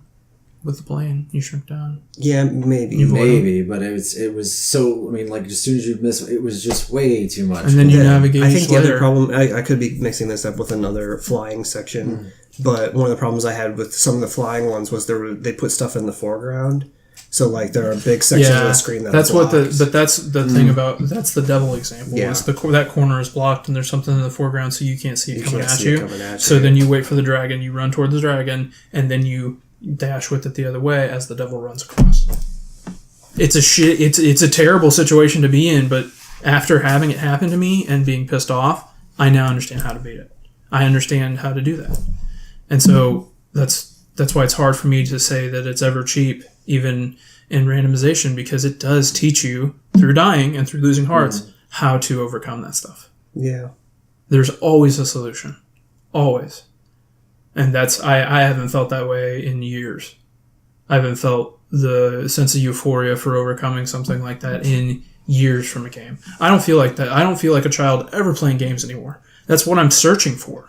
I guess, every time I turn on a game, I'm searching for that feeling, and I haven't felt it in years. And I think probably because I'm getting older, and it sucks getting older, and you deal with more stuff. But I haven't felt the way I felt playing a game in years, the way that I felt about Cuphead. I think that's the way that Logan and I feel about Mario. We talked about it. Just that's fair. That smile on my face that whole time I'm playing that game. Like, that's fair. So that is because I can.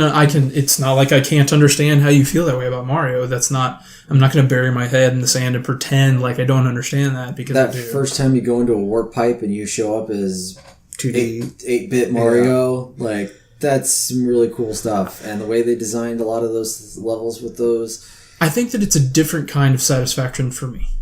They're very different. I think that Mario through atmosphere and through music and through presentation make me feel that way, but not playing it. Not playing Mario made me feel that way, but playing Cuphead, controlling Cuphead, made me feel that way. And that's it's weird because like semantics. We're trying to come up with a group list when we all clearly have different values.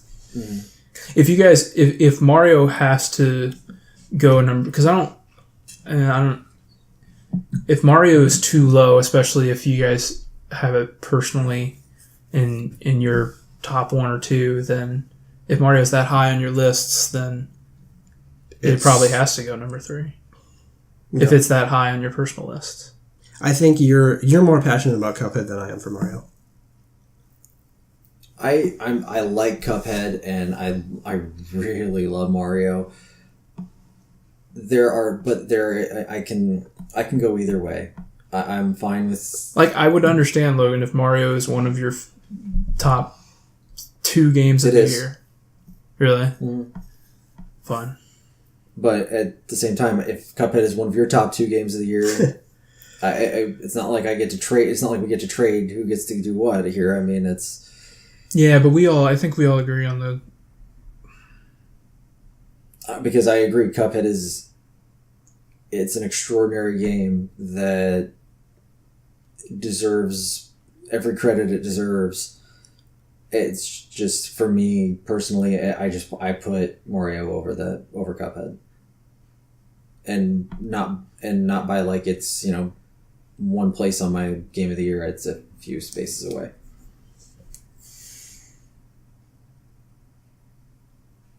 I like Mario more than Cuphead, but I'm not super passionate about that. If it goes Mario 4, Cuphead 3, I'm fine with that. Yeah. I'm okay with that. Okay, Unless that's where both of them down and move nearer up. No, that's where we stop. I can't. I will not be unreasonable and try to try to merit Cuphead versus the other two that are left.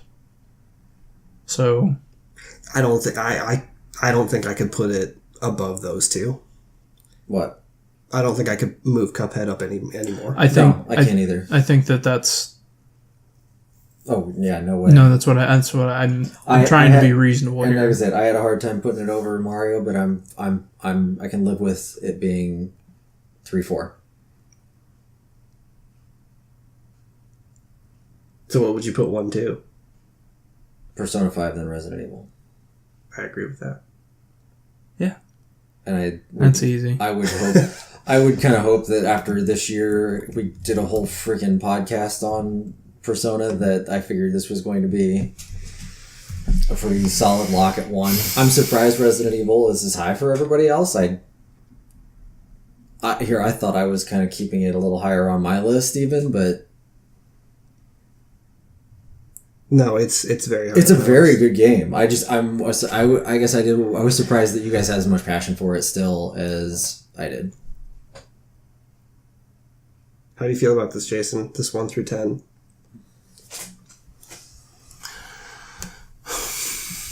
I don't want to be unreasonable, so I'll go back to, and then we can put it to bed. But Caleb, you don't feel as strongly about Mario that I do about Cuphead, but I don't want to be like I made my argument for Cuphead, but I don't want to be unreasonable if you guys really do think that Mario should be one place higher if they need to switch. I think that looks good, but I don't want to be unreasonable. Because I think that it's just, I'm thinking about our discussion and it's clear that Cuphead is more important to me than it is you guys. And I guess I didn't anticipate that, but I may have anticipated incorrectly. I don't want to be unreasonable. I mean, I feel good about it. That's why it's so hard, because I like Mario. I didn't anticipate having to argue against Mario, I guess. But I don't like it nearly as much as I like Cuphead. But if you guys like Mario way more than you like Cuphead, then I feel like I'm being unreasonable. I think collectively, if I'm hearing this right, I think we collectively like Mario more than we collectively like Cuphead. Collectively, probably. Collectively, yeah. Okay, those can switch. Okay. Because I want to make sure that we're being fair. I made my case for Cuphead, Yeah. so... And then we move Nier up, right? No. Okay, so... Trying to sneak it in. Guys, Nier... You're sleeping on Nier. Nier's incredible. I believe you. It just... I think that there are enough things that bother me about that game that I didn't go back to it. The Nier has made me think more than any other game I've ever played. How long was just the first playthrough in here? 10 hours? Yeah. And actually, calling them playthroughs is a little weird too, because they're... It's not, you're not doing the Instance? same thing over. Yeah, instance or... Yeah. They should not have rolled credits. That should just have been part 1, part 2, part 3, part 4. Something like that. But they were kind of obsessed with the endings thing Yeah. and the credits thing, because there's a million different ways to see credits. Mm-hmm. Yeah. I respect that. It's just, once again, like an exposure and time thing. Yeah. Yeah. Yeah. That's it. I think I would like to go and actually play through that game. I think I'll do that here in the first month or so of the year. It's probably on my short list of things to check out. I think that Doki Doki Literature Club, What Remains of Edith Finch, finish up Assassin's Creed, and Destiny, I think are kind of my... Oh, and I need to finish up Cuphead. I'm not done with that. Yeah, I guess you haven't even seen some of the crazy bosses. Where did you end up on Cuphead? I'm still on the dragon. Okay. So that's Island 2. Yeah. That's all I know. Their left on Island 3... 2. Island 3 is weird because the bosses are either extremely easy or extremely hard. There's not a lot of middle-of-the-road ones on Island 3. So yeah, I think that's pretty much all I have left is the dragon and then Island 3. Like, the bee's super hard. At least I thought. The robot's super hard. The robot's super hard. Yeah, the robot is really hard. But then the rat is real, or whatever that the thing rat is. cat. Yeah. It's really that thing's easy. super easy. And then the dancer is super She's easy too. Yeah. So there's what, like 5-6 bosses Oh, I left guess then? is the pirate... Yeah, he's is in there yeah, too. I guess he is middle of the road. You probably got like 7. Oh, 7. really? That's Yeah. actually a lot for... There's a lot in Inquisition 3, and that includes the final stage, because there's two more. The devil and King Die. Okay. So, all right, guys. Do you think we've done it? No. Okay, let's read the list. Let me think if I. No, okay. All right, number 10, Horizon Zero Dawn. Number 9, Legend of Zelda Breath of the Wild. Number 8, Wolfenstein 2, The New Colossus. Number 7, Uncharted The Lost Legacy. Number 6, Hellblade, Senua's Sacrifice. Number 5, Nier Automata. Number 4, Cuphead. Number 3, Super Mario Odyssey. Number 2, Resident Evil 7. And number 1, Persona 5. No, yeah, I'm okay with that. That's kind of where I thought everything would land before we started today. So I was surprised at how much you wanted Cuphead higher. I thought Cuphead would be a little bit lower, and I thought Uncharted and Hellblade might be a little bit higher. Or my original thoughts, just on where I thought everything would fall. I think, yeah. I don't think there's any way you can get near higher. No, I'm sorry. He's trying to negotiate. I'm sorry. I just don't, because I just if I take Cuphead down, you guys take Danganronpa from me, you take Nier from me. It's just and Danganronpa shots to the at heart number 11. here. That's right. Danganronpa. Yeah, Danganronpa's number 11 right here. We got the case right in front of us. In memoriam. Well, that was as awful as I thought it would be. I think as a collective list, I think it's pretty well represented. We all make sacrifices and none of us are satisfied, but we have it done. It is done. Hey, Persona. Yeah. Persona's really great. We never really talked a ton about Persona. I guess we did earlier We've in the year. talked about Persona about all year, I feel like. The only other game I felt like and I guess we hit on it a lot earlier, though, was Hellblade. We hit on it with... character. So those are some of the games that we kind of really... I mean, Mario, I think we've talked a little bit about. Let's go through real quick 10 through 1 and take, I guess, individual arguments. I've talked about Cuphead a lot, but Logan, I know you love Horizon, so what about Horizon is your favorite? I don't know if I love Horizon. I mean, it's not my number one game or anything by any means. Okay. But I think that the story was so well done with that I mean, that's where I said when I asked if you got to the top of the tower, because that's really when the story kicks in.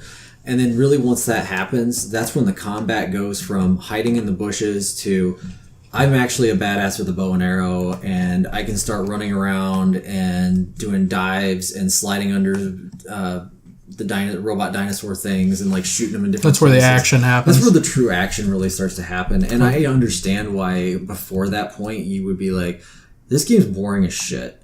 Because really after the trial thing that you do, there is a section where it kind of sucks. And that's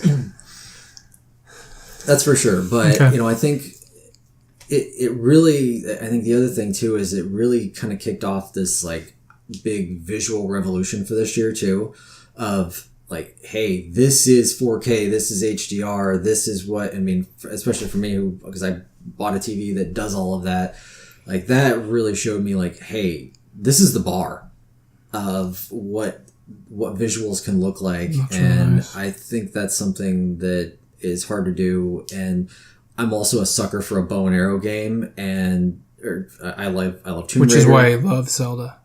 Yeah, come on, man. Zelda sucks. Horizon sucks. How's that feel?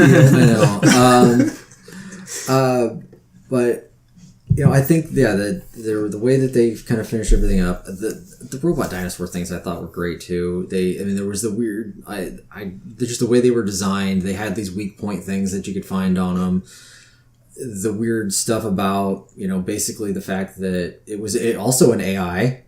Goes back to that whole thing of this, another AI that really kind of took out the world and said, here, right, we're going to start over again. And that's where all these robot dinosaur things were, they were terrarium type creatures that were supposed to work on digging up the world and refurbishing it. So that whole story about humans versus AI and everything, I think it was well done. And the whole thing with her mom and all of that. It's just that was a well done story. I'm looking forward to playing the DLC, and obviously there's going to be a sequel. So that's something I guess I'm looking forward to with that. Caleb, Zelda. Zelda, the reason that I really love Zelda is probably the reason that Logan doesn't.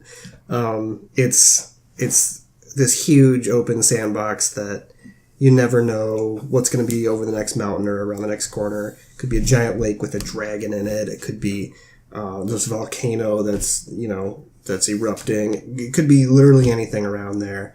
And not only that, but it encourages you to experiment and almost break the game in places, which is really awesome for an open world game, especially now that we've gotten a lot of them that are becoming more samey. For this one to stick out like that is really cool, I think.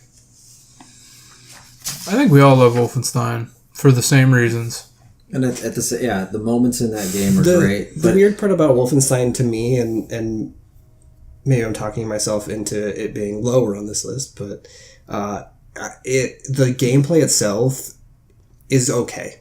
I think that's why it fell where it did. But I think the moments in this game, and just look at our best moment category, we had like 4 in there for Wolfenstein. Right. And that's what really makes this game. Yeah. It takes a lot for you to be surprised from a game, like especially a first-person shooter with a decent story. It's like, Yeah. and then all of a sudden, this happens, this happens, this happens, this happens. And it's like, it's one of those things, like if you were to take the shooting from Destiny and throw it in the story of Wolfenstein, that's game of the year. I mean, but it's just... Well... But I'm just saying, like, if you were to combine those two, I mean, I'm not saying it would be game of the year, but it's a much higher contention than number 8. Jason, I think you liked Uncharted more than... I'm really impressed with what they did without a Drake. And I know Sam's in it later on, but... they could have done that game without him. It looks great. I don't know. The Nadine reveal, I think, is pretty important. They could have done... I guess, they could have done another thing to have, Nadine get pissed off, I guess. But, I mean, having him in there was fine. I mean, in all reality, he was in the game for, an hour and a half? Right, yeah. It's just the right length, and it looks great, and it's not too long, I guess, is its greatest strength.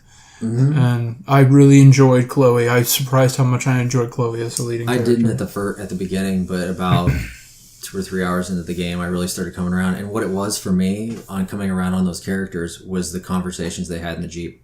Yeah. It was just driving from place to place, and it was like, here, they're going to have a 2-minute conversation about something, and it made you care about those characters in a way that really the only time that mattered was when Sully and Nathan were doing it. Yeah. Hellblade, Logan. God, what do I have to say about Hellblade?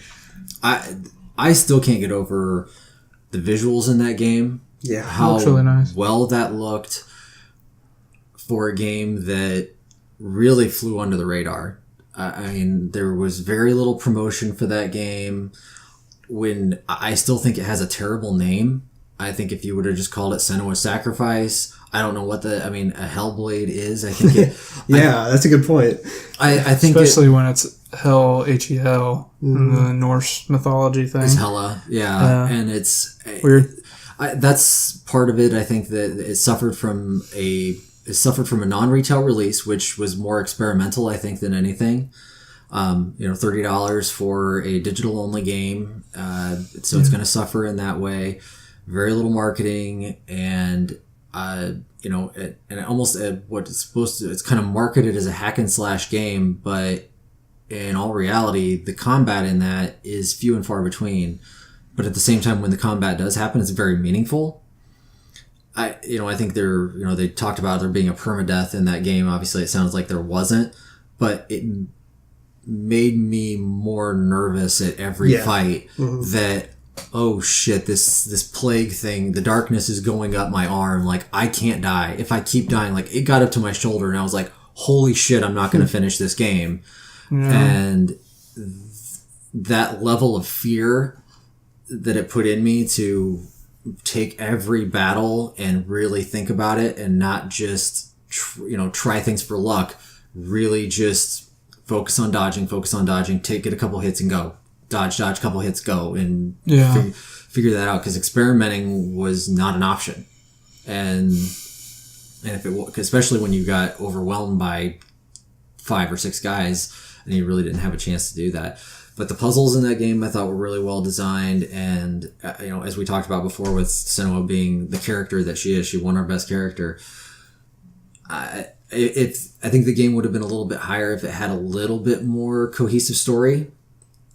But that's it's part of the appeal too. It's part of the appeal is some of it, but I think it just a little bit better wrap up, and because it leaves a lot open to interpretation, which I think is pretty cool too. Yeah, the other thing that kind of threw me off too was with all the Norse mythology. I had just seen Thor Ragnarok, and it's all kind of blends together with that because that's what they're talking about is Ragnarok and Hela, and all that stuff happened in Thor, and it's just a little bit different. So it kind of threw me off on, okay, where does Odin fit in all of this, and where does Loki fit in, and is Iron Man coming? Like, I don't know, like. So, but otherwise, yeah, I think it's a really great, underappreciated, underknown probably game that people know. As it wins awards at the end of the year, I hope people will maybe were hesitant to grab it or just didn't know what it was. They I also hope did a really cool thing. Gravitate to it on Steam. It might have been all platforms actually. For Mental Health Awareness Day, all of the proceeds from that game went to charity for Mental Health, which is really cool. I don't know how they did it. I don't know how they tackled such a sensitive subject and actually had it not be crass. And I think one of the ways that it helped was they didn't focus on it.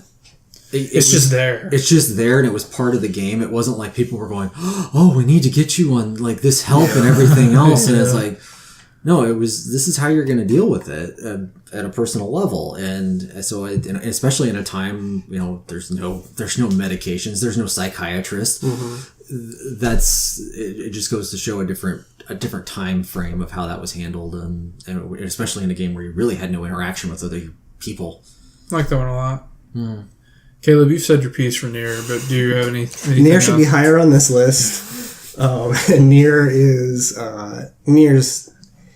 I said it before, but Nier is the game that has made me probably think the most out of any game I've ever played. It constantly presents you with philosophy and ethics and AI and robots and what actually does make a human, what makes us human as opposed to what makes an AI a human. Every turn, the gameplay, I understand the complaints about getting a little repetitive. Maybe there's not enough combos or not enough weapons or things like that. And the save system has turned off a lot of people. But in compromise for that, they were able to put a lot of story intertwined with the mechanics of the game, which is really, really cool. Even going through the settings menu is part of the story, which is something incredible that games don't really do very often. I think it should be higher on our list, but I understand that it's at this point, so I will leave it there. I also think the Cuphead is too far down on the list.